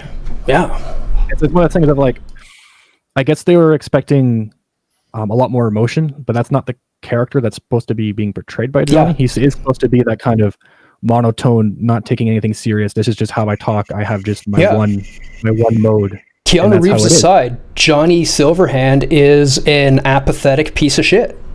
Yeah, and that's who he is. That's who he is, and that's who he's played as, and that's exactly how it came across as, and it hit the nail on the head. And I thought it was really well done, and I hated him, and then I started to like him, and that's kind of where you're supposed to be. Yeah, and then other than that, every other character, especially the main arcs, the voice acting is fantastic. I love Panam. I love Panam so much. Judy, She's Panam, such a good character. I didn't like Judy. I think the performance was okay, but the writing let her down. Yeah, I was going by performance. There's a bunch of times where the writing. I wasn't super stoked on, especially with Johnny's characters. A bunch of their writing that I'm kind of this doesn't make sense. People don't talk like this. But the performances themselves were good, and the quality of them was good. Yeah, it sounded fantastic. It's voice acting, not voice writing. Yeah. But even those minor things, the good writing and the good performance with them were great. And then V's dialogues, V was You know, there was never a point with V that, you know, I've only gone through with the masculine playthrough so far. We were feminine, both of us, I believe. And then I'm going feminine for my second playthrough. With female was great. So good. Yeah, I thought fantastic. Female was amazing. Male V was good as well. So then on both sides of it seems like they did a good job, which is good because that's what you hear a lot of. I can't stand male V. Also, as a quick side note to the voice acting, full voice acting to everything in all the different languages is a feat and impressive. Just flat out. Quality aside, getting voice acting for all the different languages done is fantastic. Yeah, big agree. And even there's a lot of non-English voice acting. It's part of just the story and stuff, and it gets translated through by your chip. And those sounded pretty good as well. You can tell they got quality actors for those. Loved the way they did all of that. Fully agree. Yeah, they got native speakers for all the different languages. The Japanese was great. Translating it on the screen. The Japanese was really good. Sound effects. I really, really like the sound effects. Yeah, me too. Interesting. Because I had quite a few problems with the weapons. It might just be because I didn't experience too many of them. It's just that precision sniper rifle is just so satisfying just to like the 50 cal boom, and then like the single reload for it was just like, oh my god, so satisfying. Sniper rifle then you're talking, not precision rifle. The sniper rifle sounded great. No argument there. Loved the power sniper rifle. Loved the power pistols. Specifically the revolvers. Yeah, that's the power revolvers. Yes, is what I meant. The Magnum. You can also get power repeaters. Yeah. Didn't like the repeater sounds. Didn't like any of the melee sounds. Didn't like most of the smart weapons. I didn't play with any smart weapons, to be fair, but I could see smart weapons sounding different because they're like intelligent bullets, guided tracking, and there's more going on there. I don't know what they did for it. I can't comment. But the Mantis blades I liked. The sound of the Mantis blades I enjoyed while I was fighting with them. Fair, I didn't try any AUGs. I actually went with only the optics and a grip for the entire playthrough. But the melee weapons, like the swords, the bats, the knives, I found super underwhelming. Yeah, I didn't use much for sword. I did sword at the very beginning in the training, and that was about it. That sounded okay, though. I used swords, and I guess they sounded okay. I think I've been spoiled by Sekiro for melee combat. It'd be like impossible. That is also entirely possible. But I think from like the quality of the effects for the most part were pretty good. Even stuff like elevator dings, door openings, car doors, that was all on point and good. I think it's more of just like the aesthetic doesn't always like. It was never like this is bad. Like I don't know how it'd improve a lot of the sounding. A lot of the sound design from some of the stuff I heard was like, especially the cars. The cars sounded fantastic. Oh yeah. The car engines were all great. People shooting at you was still decent. The explosions, I think, were just kind of like they were one of the things where I'm like, I don't know how they could really do them better. They're just done. It's not like fantastic, and it's not just okay. It's like there's only so many ways you can have a grenade or smoke grenade blow up. But just as like it's more of a personal thing, but just the satisfaction for the sniper headshots and shooting through walls and stuff like that, and all the tech stuff, all the beeping and the hacking, I found that stuff was like satisfying and good. Yeah, I liked all the hacking. I liked all that, the digital side of things. I loved all the sound effects to represent being in the net. And the audio things, if you get spotted, and it kind of builds up to the payoff. So I think there was more good than bad. I don't know if it makes it a good or just an okay. I'm leaning good, but it could just be part of my experience, as we've said, because I played with stuff that did sound good. Because all the pieces I said I liked, everyone was like, "Oh yeah, those pieces were good," and that's like my experience of the games. I'm at it good because the guns that I were using, I loved the sound of, and everything else was just it sounded right. There was never a point where I'm like, that didn't sound right. Yeah. To take me out of it. I think we lost Rage. Yeah, I think he just couldn't handle us anymore. He's like, how can I reach these kids? And he just disappeared. Yeah, but like the quality of them, everything was good. Maybe not always the best aesthetic, or maybe the right choice matching asset wise, but the actual overall quality of the assets used was very good. Literally Windows update. Oh, what the? Oh no! Awesome.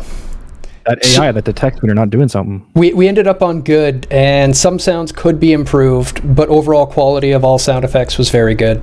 Nothing really pulls us out of the game. I think nothing sounds flat out wrong. I think it's more of a style thing than a quality of the sound effect thing for some of the stuff.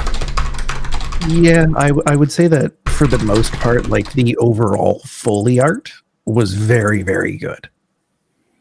But there's some problems that I have specifically with the weapons.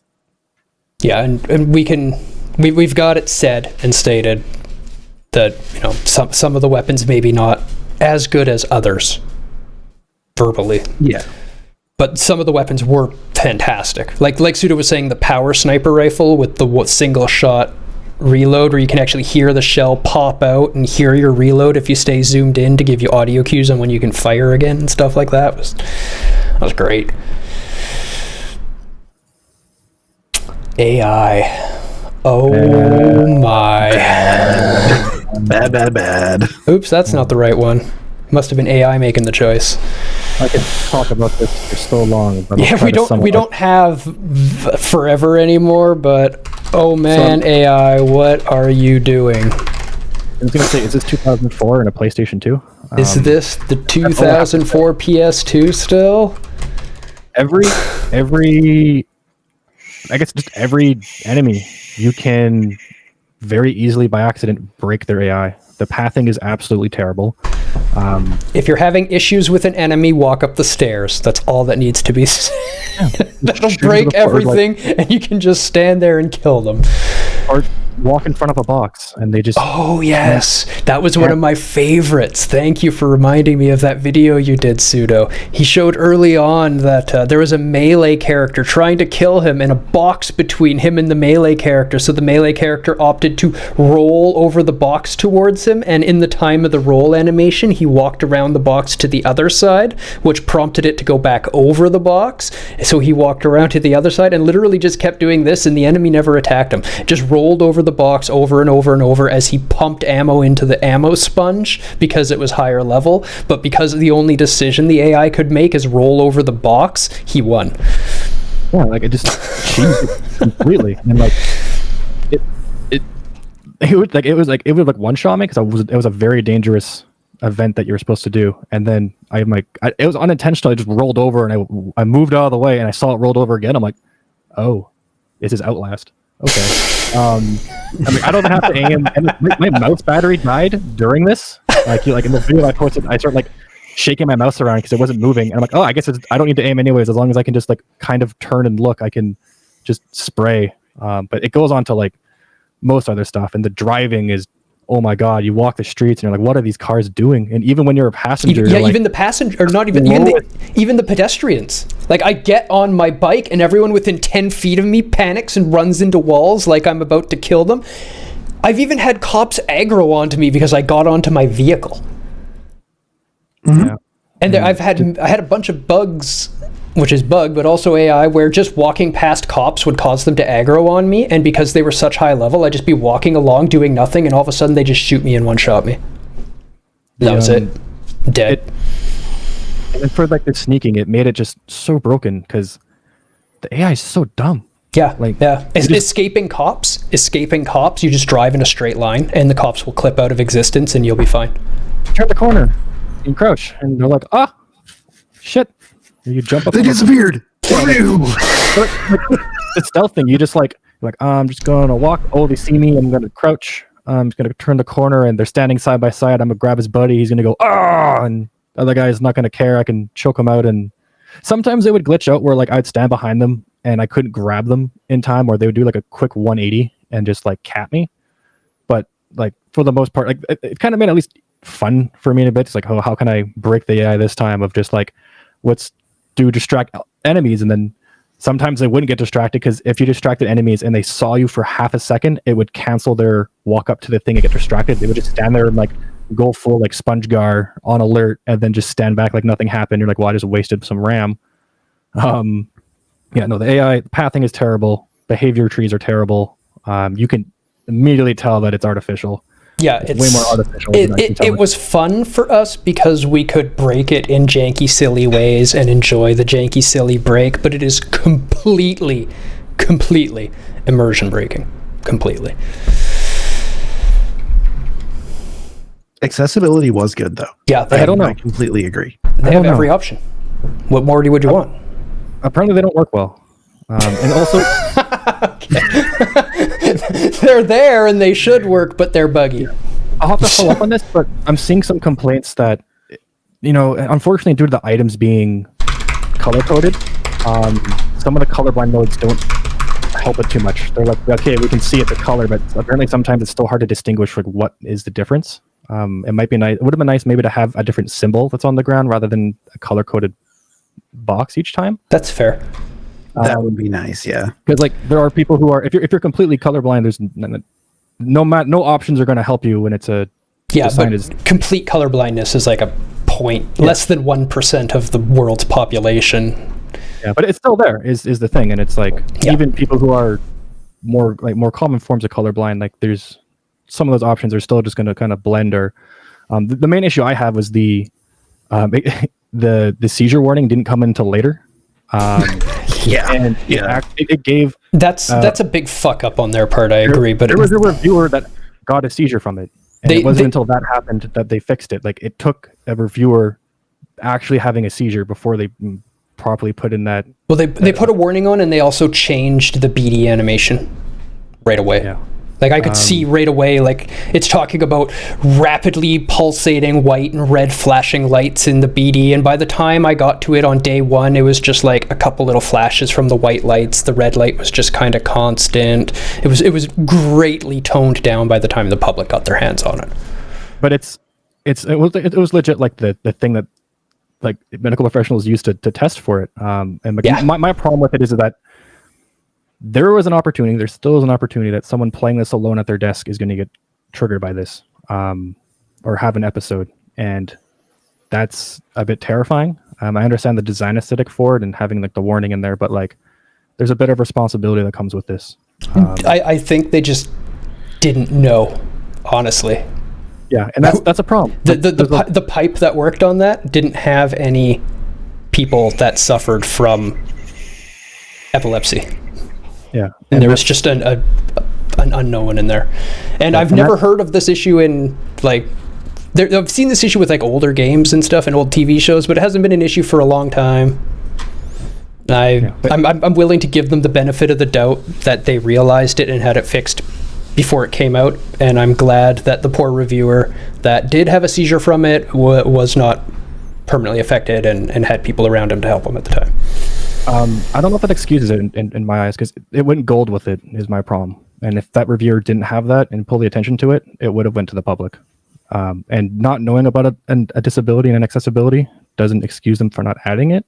There is a bit of responsibility when you're making these games, and most games have that warning. It just kind of shows that they slapped it on, being like, we did the bare minimum and it's enough. Who really cares what happens? And I kind of just find that a bit unacceptable. And it's like I said, it was the pipeline, and it happens, but it's one of those, like it's a severe issue. And like, way back before in games, there weren't, colorblind options. We weren't aware of it because, people just weren't aware of those issues. And that's not really an excuse not to have them.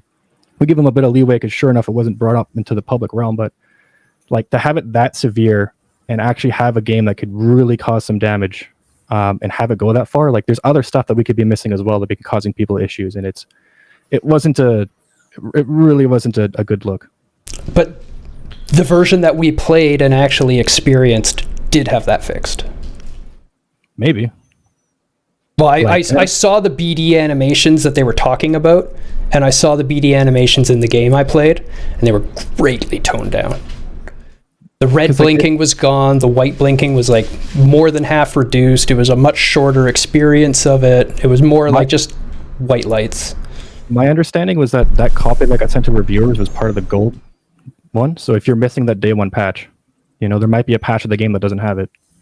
That's fair. That's fair. If you don't have the most updated version of the game, you might still have that.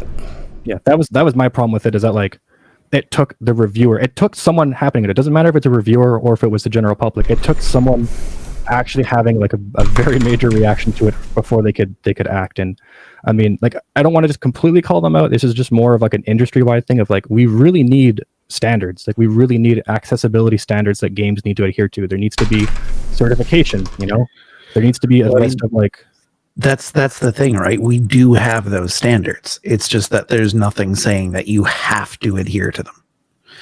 And companies that make user interfaces for things, doesn't matter what it is, generally don't. And it's something that my career as somebody who works on user interfaces, I've had a big focus on making sure that people do focus on these things. And it is never easy to say you need to bake this in from day one. You need to spend the extra time on this when so many companies have gotten away with it. Yeah, I think what the major change that needs to happen is the same thing with like the ESRB. I think there needs to be another rating on all media, and they don't have to adhere to it, but it at least needs to say on their games and on their manuals and everything that they're not adhering to it. Because I think just having that label applies enough pressure. Because I agree, having a game rated M does not prevent kids from playing it. It does prevent the image of what's going on and the understanding of it and a bit of their marketing. And I think that's where the pressure needs to come from. Because if it's there and when they're designing the game, they know, okay, well, if we don't put that label, it kind of shows that we didn't put in the effort. We're not adhering to the standards. It's not a good look. And at least that way, they're kind of more of a encouraged to do it. They don't have to, but it's more of the encourage. And then plus for the consumer, they can view that and know, because like there was an epilepsy warning for this game, but was that like, it's not any different from an epilepsy from a warning from another game. Like, there's no severity differences. There's no like, oh, we do this and this and this, and we don't have this stuff in here, or there's it's a whole gray area, and I really think it just needs to have that standardization. That it's I completely agree. There should be hey, we meet these standards, but if you have condition X, you need to watch out for this. Yeah, I 100% agree with you, but I'm not willing to penalize this one for not having an internet, like a global standard and everything, where they did immediately address the issue. It doesn't come across to me as we don't really care. We're just going to push it out and see what happens. It really seems more like we fucked up. We got to fix that fast. Yeah, but it's one of those things where like just the ramifications of it is like, it's not too much of an excuse. Like, it's like, oopsie, it's like a bridge collapse, and you're like, oopsie, like, we won't do it again. It's kind of like, come on guys, we need to really make sure we're not going to make these mistakes. Like, we can't just allow people the first accidental issues. And like, thankfully no one got severely hurt, but if we don't make a stink about it, it's not going to change. Other companies will still not really put that much effort into it and be like, no, there's no ramifications, nothing really bad happened from it. People still thought it was okay. Other than that, they did put effort. Like, there's hybrid controls. Yep. Full keyboard, full rebinding. Yep. Full colorblind profiles. Yeah, aim assists. Subtitles.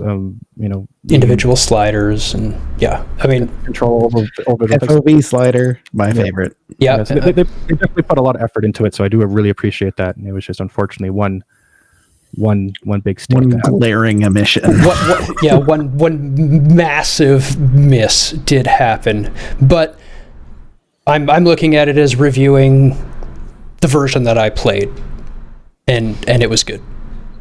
It addressed it. It had handled it.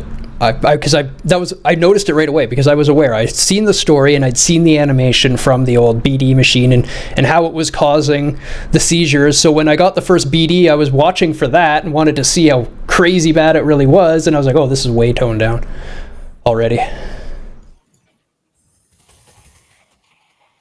I have no idea. I don't look at the the awards for games because they're about as worthless as game journalism as a whole.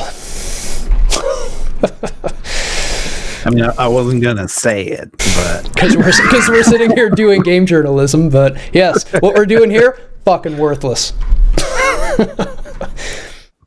Mechanics. I have some big problems with the mechanics in this game. Too much. Sorry. Yeah, there are too many of them. That's true. That and the combat is entirely broken by having crits. We've talked about this before too, but crits, a critical hit in a game represents hitting a critical area on the body, okay? That's where they come from. They come from pen and paper way back in the day when you rolled to attack, and if you hit a vital spot on the body, it does more damage. Well, guess what? We are choosing where we hit them right now. We already know if we hit a vital spot or not. And guess what? There's a higher damage scaling when you hit them in the head anyway. That's already a crit. You don't need to crit your crits. I was hitting for 80,000 damage on my headshots with this. That's broken. A pistol. 80,000 damage from a pistol. And then the whole thing with that is that it breaks all of the other combat scaling. Yeah, because all the other combat is basically useless. Guns feel terrible because everything has huge amounts of health. Melee seems worthless because everything has huge amounts of health unless you're getting a crit. Like, unless you are getting crits and hitting things in the head, combat in Cyberpunk 2077 is terrible. The crits should have just been reserved for the smart weapons. Yeah. Auto aim, and sometimes they should just auto aim for the head, and that would cause a crit. Yep. 100%. Completely agree. Yeah. Other than that, it is squishy because if you don't go into crits, you're just not going to do damage, and that's the playthrough is you just 100% crit headshot, and that's what you go for. And if you don't, then you're going to be just having a bit of a rough time because it is not balanced in the slightest unless you're going for like a stealth. And stealth is super OP because you just their health doesn't matter then. Yeah, so I'm not sure, Deus, if you heard that or not, but I was saying that like the crit should have just been reserved for the smart weapons that auto aim for you. Yes, 100% agree. 100% agree. Smart weapons just auto tracking and having a crit chance is fine, or actually track where the smart weapon hits them, and if it hits them in a vital spot, then you've hit them in a vital spot. And don't use crits, use hit detection. But don't use hit detection in crits. We've said this before many times. We'll keep saying it because people are going to keep doing it because game devs are dumb sometimes.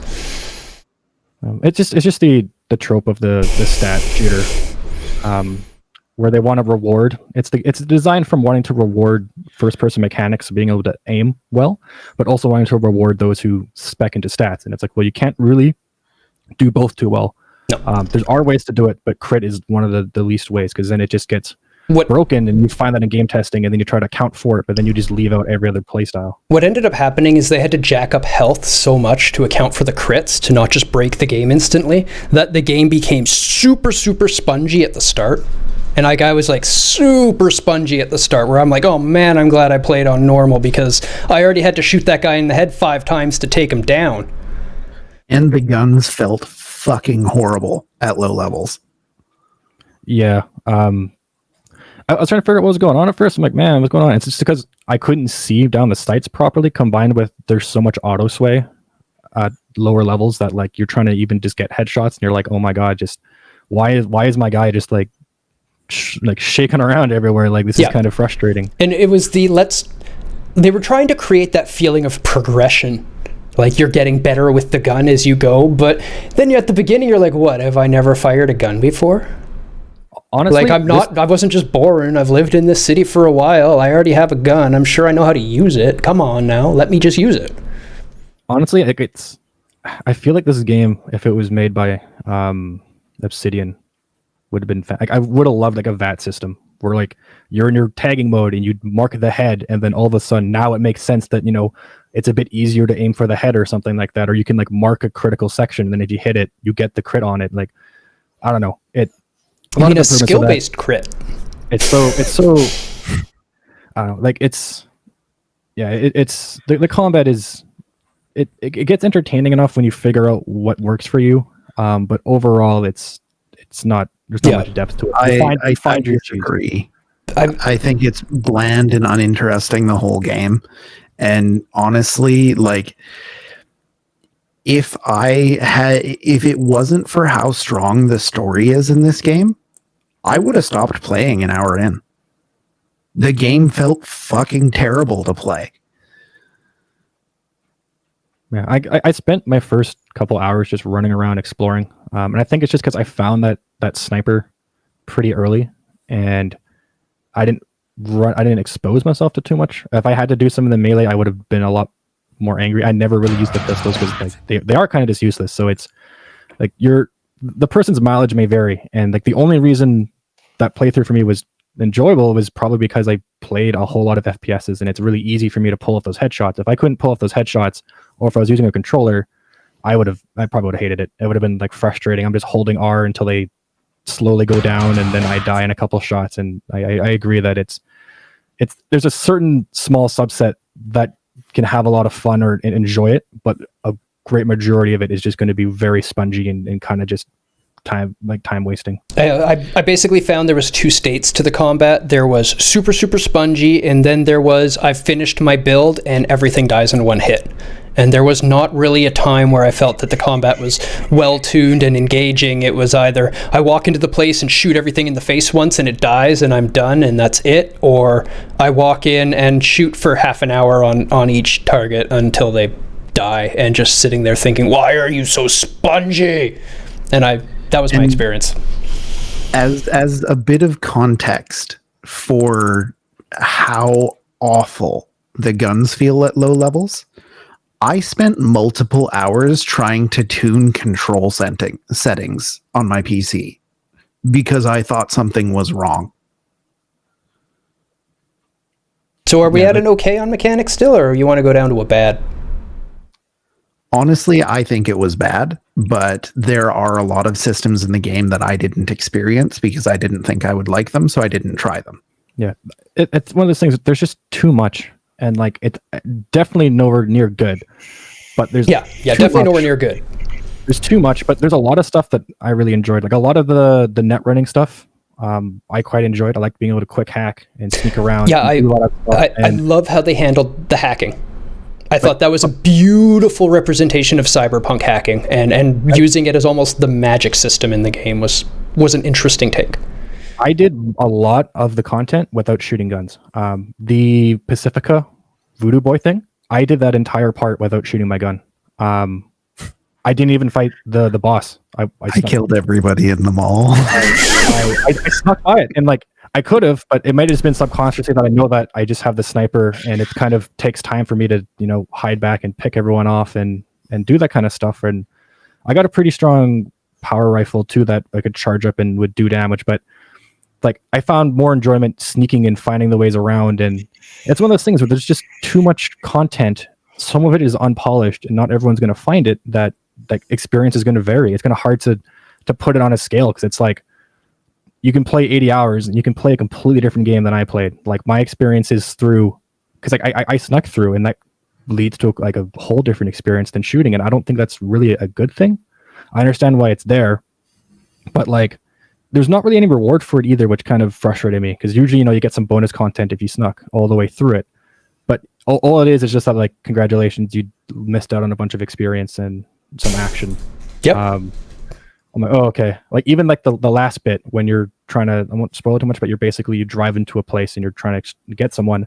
I did that entire thing without alerting a single guard, and it's just like you get the same reaction in cutscene. I'm like, come on, like reward me for this effort, because you gave me the option, you put all these mechanics in, but then they kind of just lack depth and fall flat. It feels like they were going for the Sekiro stealth approach, where the reward is you're not getting murdered by things, because the whole reason of stealth in Sekiro is a lot of people will get just flat out murdered by the combat.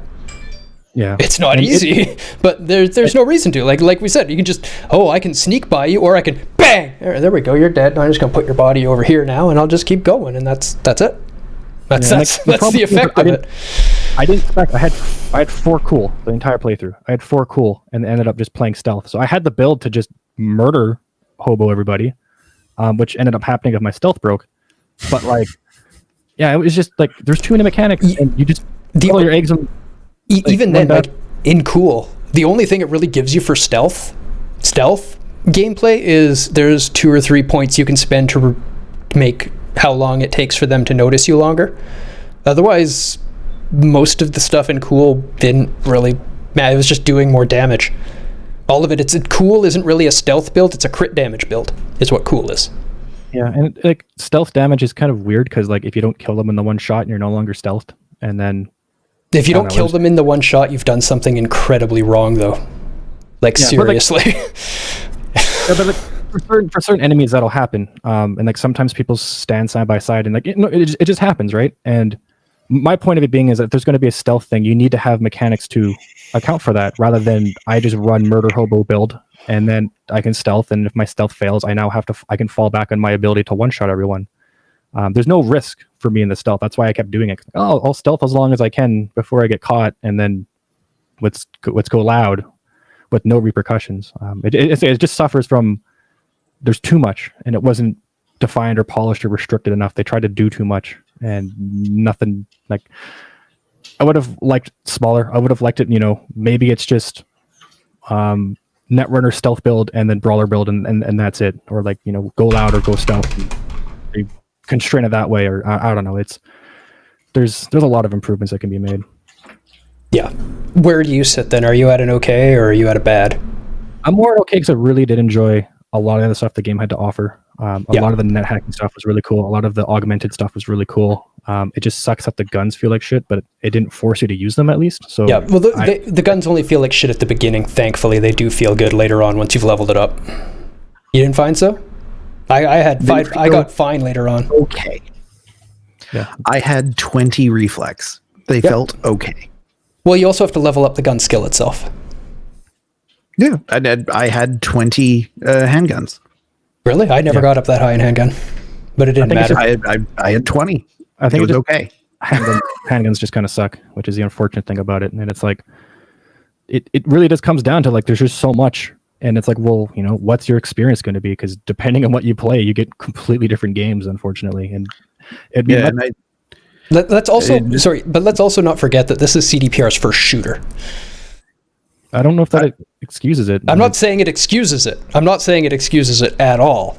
But you're not going to make Doom Eternal on your first shooter either. I don't think that handguns are weak. I was able to one-shot, headshot everything in the game by the end of it. Yep. But even if that is the case, the way that they have set up skills and you getting better at using certain kinds of guns, which is fucking stupid, means that you can't switch once you started something. Like, I tried to use precision rifles because I thought, that fits my character. This is the sort of thing my character would do. I want to try and use these. And it's terrible. Like, going back from being a sharpshooter that can pick the head off somebody with a pistol from like 100 yards away to fumbling around with a rifle, unable to hold the damn thing still, is just so jarring and stupid. And it's much like the upgrade systems in Dark Souls. Once you upgrade a weapon, you can't switch weapons. Yeah. You can't do it. Once you learn how to use a certain subset of weapon in Cyberpunk, you can't switch. See, I was using pistols and rifles right from the beginning. So I was always using both of them. I didn't get a rifle. Yeah, I didn't get one until 3/4 of the way through the game. Strange. Yeah, but I always had them both on. So I would pistol with a silencer, and I would do that until I'm seen, and as soon as it was loud time, I pull out my rifle and just and that was it. So by the end of it, they both felt great, and like I said, I got that legendary mod on my rifle that gave it 0 vertical recoil, and that was just made it feel amazing. You're just right on the head the what whole it made time. it feel is hacked. That is a hack. There is a no recoil hack. It was lovely. Yeah, but yeah, like I said, that's my main gripe with mechanics is just that there's too much, and then player mileage varies, and it's unfortunate. Like they don't properly discover what they want to do before they're locked in without a proper way of switching between them. Like the weapons are kind of just overwhelming at first. You just kind of get a bunch of stuff. You're like, what the hell? What is all this stuff doing? Like, oh, don't worry about it. Just start killing shit. And it's like, you could have introduced things up nicely. Maybe have certain weapons given, or like there is a shooting range part, and it would have been nice maybe to have like the option to have a player go through and try out all the different weapons at first. Maybe if like have it optional so they can get a feel for things maybe they like, or I don't know. I had that thing too where like it took me a bit to get the sniper rifle to the point where it was just super strong, and then just that's all I used for the rest of the game. And then I didn't pay attention to anything else that dropped because I just like, you're getting turned into parts for this thing, which was okay, but yeah, I mean, I'm never ever going to play anything else besides what I played because I don't know. It's a bit overwhelming. There's a bit too much. It needed to be more polished, and it's the barrier to entry for some of the other mechanics is kind of hard. Yeah, there is a point where you will have to swap your weapon rather than upgrade it, because every upgrade makes it more expensive, so it quickly becomes unfeasible to keep upgrading a weapon, and then you just go to the next good version of that weapon you found, the same weapon, just a higher level one that you found, and you start upgrading that one until you find another one. Sniper. That's the thing though. There's no weapon variants. No, you find your weapon and you stick to your weapon. Yeah. But yeah, I mean, other than that, there's a lot of other like shooting's bad, but the shooting was fine. I'd say. No. I felt worse. Go play Doom Eternal for 10 minutes, and then play Cyberpunk for 10 minutes, and then you'll be like, oh shit, right. Doom Eternal's not fine, though. Doom Eternal is amazing and like the bar, right? Sure. It's nowhere near the bar. Play Risk of Rain. Play Warframe. Play Borderlands. Play BPM. Play Ultra Kill. Actually, it felt a lot like Borderlands 1 and 2 to me. Yeah, it felt like that's shit. That's the thing of you play those ones and like they're not shooters first is what happens. They're stat RPGs first, which is fine, but the shooting is lacking and everything is spongy as hell. It's when you play a shooter and you shoot something more than 30 times and it's not dead, you're kind of like I agree it's spongy as hell, and spongy was a massive problem in it. I stated that from the beginning. That's again due to the scaling of crits plus headshots. They're trying to make things not die in one shot right from the beginning of the game, but in order to make other styles of combat viable, no matter what, within a pretty short area of starting the game, you're gonna find that you're killing everything in one shot anyway with headshots, crit or not. The crits were just completely gratuitous overkills. Like I was saying, I was hitting 80,000 damage fairly quickly within the game. Yeah, but that's one very small, narrow scope of the shooting mechanic. Like, headshot is, that shouldn't just be what the shooter is just headshots, because, there's a lot of games that don't even have headshot as a thing, and they still feel like shooters. This is, I don't know, I'd have a hard time saying it's anything more than just okay.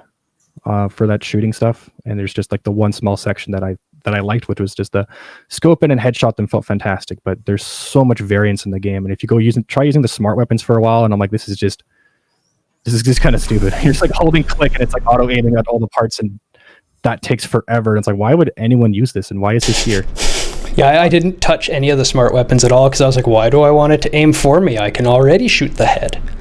Yeah, so it's that part of the shooting that it's like, yeah, there's the one small section of like how to make a good shooter is make headshots fun, and then it's like, well, there's if they're gonna do this, there's other stuff they're going to put into it, and it's like that part isn't too hard to do. At least headshots kill things. Yeah, I guess part of it for me is I never approached the game as a shooter. I approached it as an RPG first, which is how it was designed and what it was meant to be. Hey, Cuddles, welcome. And then if we talk about the shooting mechanic itself, it needs to be graded on how it is as a shooter, if they're going to make it a shooter. Yeah, I would never recommend the game. First-person shooter. I would never recommend the game. First-person shooter with RPG mechanics. It is not an RPG with shooter mechanics. Just because it's in first-person view, you mean? It is in first-person view, and it is focused, for the most part, around either stealth mechanics or shooting mechanics. I still, I guess, always saw it as an RPG with shooter elements in it, just in a first-person view, because there are a lot of first-person RPGs without shooting that are all melee, like, you know, the whole Morrowind and Elder Scrolls series, and they're garbage. Oh, yeah, absolutely. The thing is, like, initially the game was going to be third person, and it would have been mostly acceptable in third person.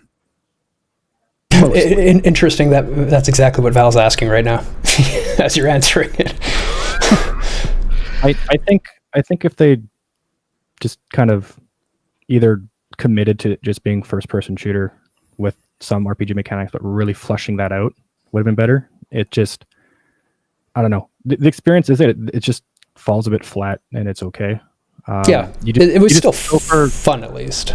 Yeah, like it's just all there really is that provides you for shooting is you shoot them in the head. Like there really should have been, okay, shoot them in the leg, shoot them in the arm, shoot their gun, shoot them in the heart, shoot their implants, shoot something, shoot with a special type of ammo, shoot with, like, there's other stuff that can get, like, the only thing that makes it a shooter was that you can shoot it in the head, and everything else about it that makes it a shooter isn't there. It's other than that, like, it's a nitpicking point, but there are a lot of mechanics besides that in the game that are, at least kind of fun. And that's the point that I was trying to make, is the way I played the game was very focused on a certain path, because I knew the character that I wanted to be. Yep. I was not there for the Patia style of play where you go and try out all the different things and explore and find all the little nooks and crannies. I was there to play through the game as a character. And the game didn't let me play the character that I wanted to play. And it took away the things that I wanted to do with my character. And it just overall did not meet my expectations. Yeah.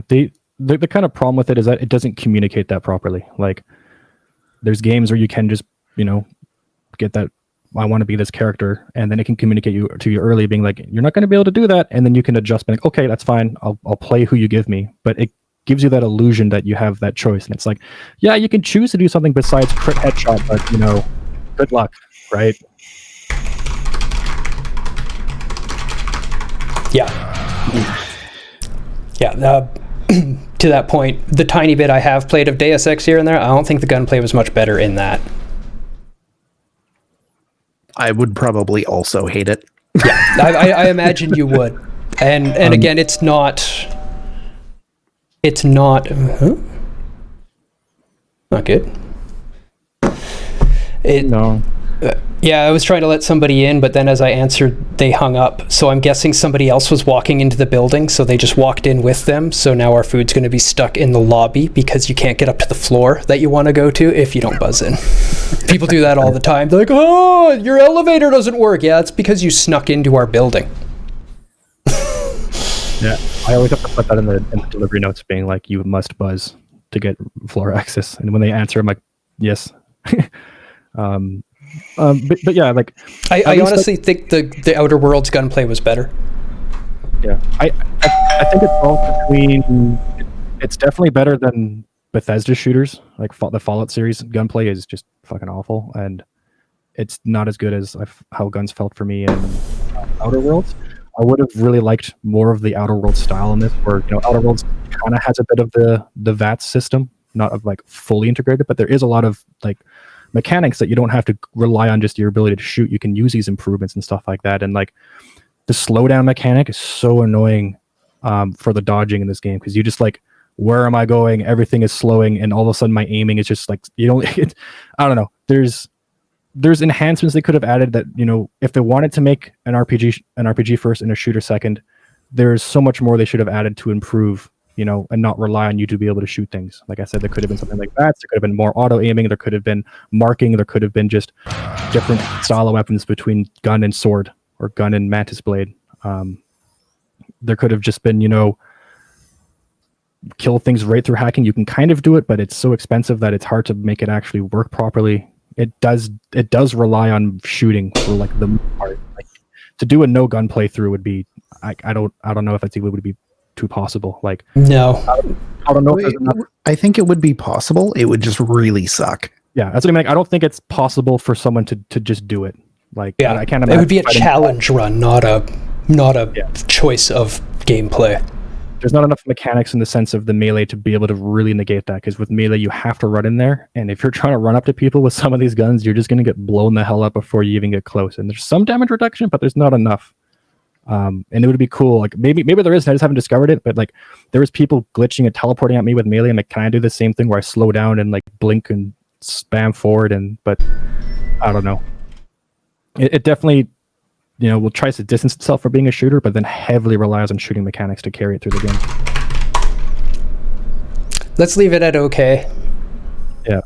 Because they almost had some really good stuff here and there, and they're pushing towards the right. I agree they should have focused more on the gunplay if they're going to go into the first person. If for no other reason than that first person view with holding a gun brings a lot of connotation for what you expect the game to be. Yeah. Or like I said, or flesh out other mechanics besides just guns and not have every equip be a gun. Have something else that can go in its place. Maybe drones, maybe special comms you use or something. It does throw it in your face like it is a shooter. And if it's going to do that, then they need to improve that. Bugs are just, Thankfully, I haven't corrupted a save. I mean, that's one thing you can say, but can you show me a point of the game where you didn't hit a bug? Yeah, that's the only positive regarding bugs is just, at least I didn't corrupt my save. Really annoying thing is sometimes they would just destroy your weapons. So if you didn't have a save, you have to go back and... Yeah. So here's one of the early bugs that I hit, which was a fantastic one. So this is carrying in a suitcase to a room early on in the game. And when you go into the room, it starts, the whole story sequence. And when I went to leave the room, I guess it didn't despawn the suitcase I was holding. It just moved my model in. It left the suitcase and the suitcase's collision on in the middle of the door and trapped me in my hotel room. I couldn't get out. That was a fun one. So many videos and so many screenshots. Unfortunately, a bunch of them are spoiler content, so I can't show them. But if people want to see them, DM me and I'll show you some great stuff. It's bad. A lot of, like, if you read the patch notes, like, holy shit, there's so much stuff that's just like game breaking. Like, you can't continue quests or kill items, or I don't know how many times I jumped on an object and it just killed me or shot me like 2 kilometers across the city. It took me stuff that's like. Go ahead. I say it's stuff that like, happens in a lot of games, but that doesn't excuse it, because it's like, come on, guys, like, how many times are we gonna have to fix this? Like this, like, oh my god. Yeah, I've been hearing far too much from people. So if you're watching this, I want you to stop saying it. Oh, it's at release. Of course there's a lot of bugs. That's bull. You gotta stop accepting bugs, because as long as you are accepting the bugs and saying, oh, it's launch, what did you expect? You're always gonna have those bugs at launch, and it's not acceptable. It's not acceptable. Yeah. For those of us who have been around a while, think back to Blizzard North games. Remember what they were like? StarCraft. StarCraft was Diablo. Diablo 2. I can think Warcraft, of an Warcraft bug. 2, Warcraft 3. And bug in Diablo. And it was just... State management information was much harder in those days. And that's the duplication bug. If anybody's aware of the Diablo 1 duplication bug. Oh, and it was super easy to pull off. Especially if you open 3 copies of the game. Oh, yeah. The main thing is, like, gameplay-wise bugs. Like, the game is literally in an unplayable state for most people, and that's just so unacceptable.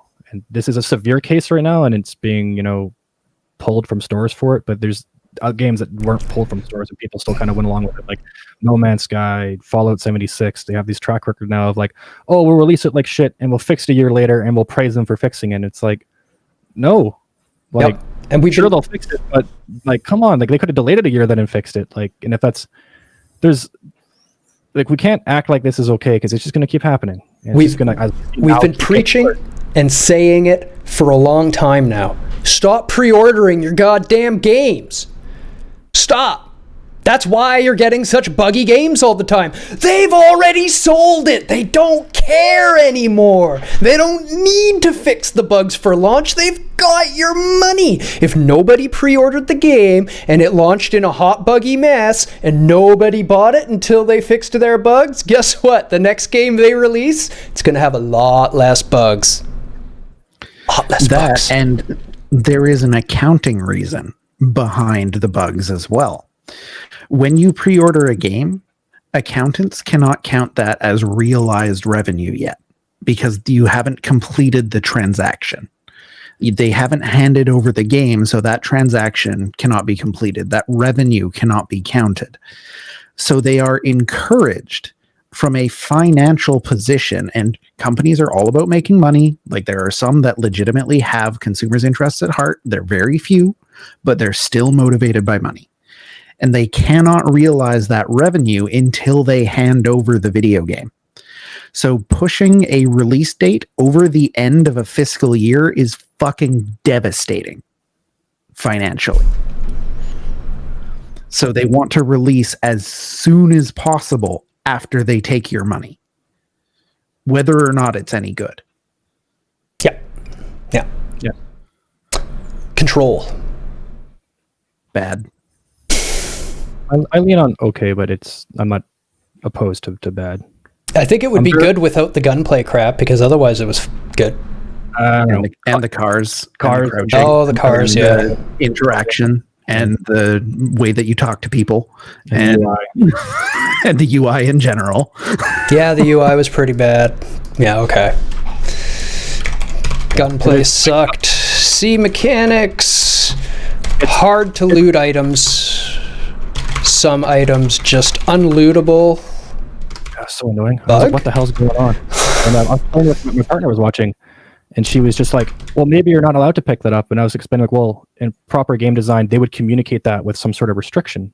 And they would say, like, you can't pick this up because your inventory is full or you don't have the requirements. If you're just looking at it and you can't pick it up, I'm like, is this a bug? Or can I just not pick it up? And then, of course, it turned out to be a bug. But she's not very well versed in games. And a lot of these control issues, I kind of didn't have too much of an issue with because, you know, I've been around a lot of this shit a lot. So, like, I'm kind of used to it.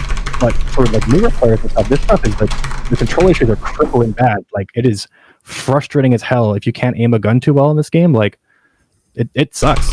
Like, walking around and jumping on an object, like, I learned to not jump on fences or step on corners and go into rocks or sprint too much. And it's, I can't imagine someone picking this up for, like, their first gameplay experience of a shooter and just getting, like, first person. And thinking of it as a shooter is dialogue. Yeah, I hated that. Constantly skipping dialogue. Because I was trying to get out of my crouch state that I was in, and crouch and skip dialogue are the same bloody button on the keyboard. So it's annoying as hell, but the easiest way to fix that is to have it be a 1 second delay. You hold it and it fills up the meter to the top, and that's what every other game is. The most frustrating for me for this game is there's so many of these problems that have been solved by other games through design. These are all design issues that have been solved. They could have just used those in their toolbox, but they didn't. Like, that's all it is they need a 1 second or 0.75 second hold to skip a dialogue. That's not egregious or anything to skip a thing. You know, you just push and hold it, and it prevents you from, you know, I accidentally pressed control and I was trying to crouch when someone was trying to talk to me, and now I have no idea what the hell they were saying. Also, it lets you crouch and no longer crouch even while dialogue's going on. Yeah. Which would be nice. The thing kept happening to me is, like, I'd get to the top of a ladder and I'm like, okay, I need to stealth, and then I would just drop and die. I'm like, damn it. Like, ugh. Well, I don't know why that's the same button. That should be jump. Jump should bump you off the ladder, not crouch. That sounds about right. Good writing and audio. Video was okay, and the gameplay was bad. That actually sums it up pretty well. I think that hits it. But yeah, the writing was honestly good enough that's why most of us finished it. It's just the writing kept us going. Oh, 100%. That is why I finished the game. This thing where at the beginning of the game, I killed like 15 cops outside my apartment, and apparently none of them had guns or ammo for me to loot. That was something else I had the pleasure to enjoy. That just seemed weird to me. Cops should drop guns. I remember cops dropping guns for me. I think it might have just been a bug. Yeah, probably There's bug. a lot of times where stuff wouldn't drop for me, and I'm like, okay. Probably even worse on a controller. I've already been bitching lately about how devs try to assign too many high priority actions to the same button on controllers. Controllers is a lot harder to do because there's so few buttons on them. Yeah, but there's design things around them. And it's just one of those things of like, we can still simplify control schemes and not have to have like all this stuff or really utilize like modifier keys or like setting stuff up. It's like there's no reason, at least for PC, for the skip button to be the same as crouch, and yeah. I'm assuming it's probably the same thing on that. But even like the design decision just to have it be you have to hold it for half a second or hold it for a second would just immediately fix our issues. We would no longer accidentally skip things. It would just like start filling up. We would see it's a dialogue thing, and it gives us enough time to react. Yep. And I definitely skipped too much. Accidentally. Way too much. I skipped the freaking exposition with Jackie. I skipped that whole thing. I had to reload because I had no idea what was going on. That gives you the entire backstory of what's going on. I was like, wow, okay, that was easy. Where am I? I just like, what? Like, my God. Thankfully, it quick saves constantly. Or auto saves constantly. I was stupidly easy to do, and like every other game will either ask you to push it twice or get you to hold it for like some certain buffer period. It's just like a lot of it's just bad design. There's these issues are solved. So that's our Cyberpunk review. If you're really into the writing, it's definitely worth a play. It's some like I still enjoyed my experience with it, and I understand why a lot of people don't. It somehow was like my worst and best game so far. Like I've just played it the most and keep playing it, but it's like there's so many issues. But it's still like you find it's like it's conflicting because it's like they're still good, but you have to like dig through all this shit. It's like you're literally in like a landfill looking for like shiny rocks or like coins or something. They're like, oh, so there's a scene in the game where you wake up in a landfill and you crawl through a pile of garbage, and then you see your goal, and that is an excellent metaphor for this game.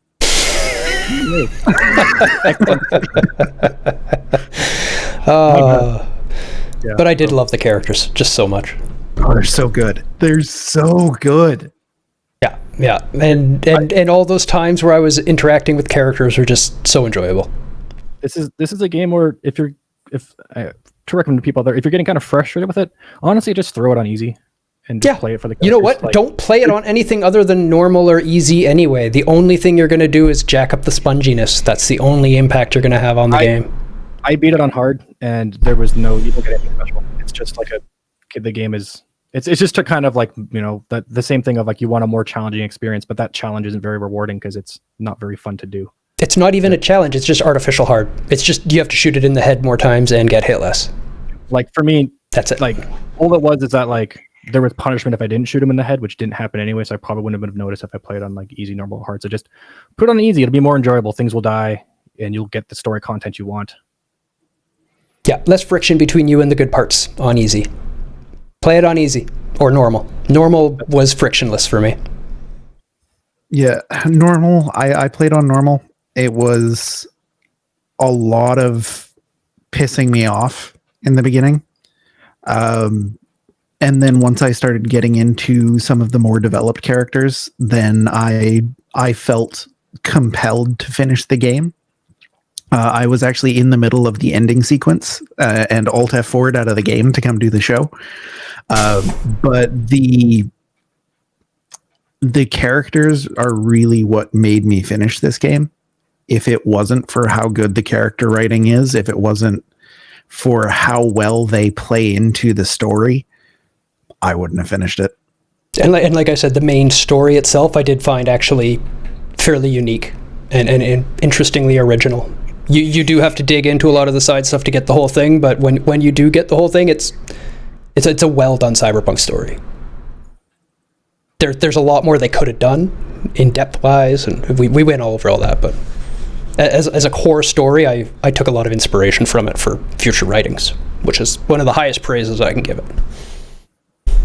I think they should have just focused on story and tried not to make, I don't know, it's like it tried to be a whole lot of game, and it's just not a strong game. It's a strong story, and it could have been less of a game and more of just a single player narrative, which would have just been a much more enjoyable experience. The game itself is the landfill you dig through to get to the story. Yeah. No. Would have made a great movie. Yeah. Oh.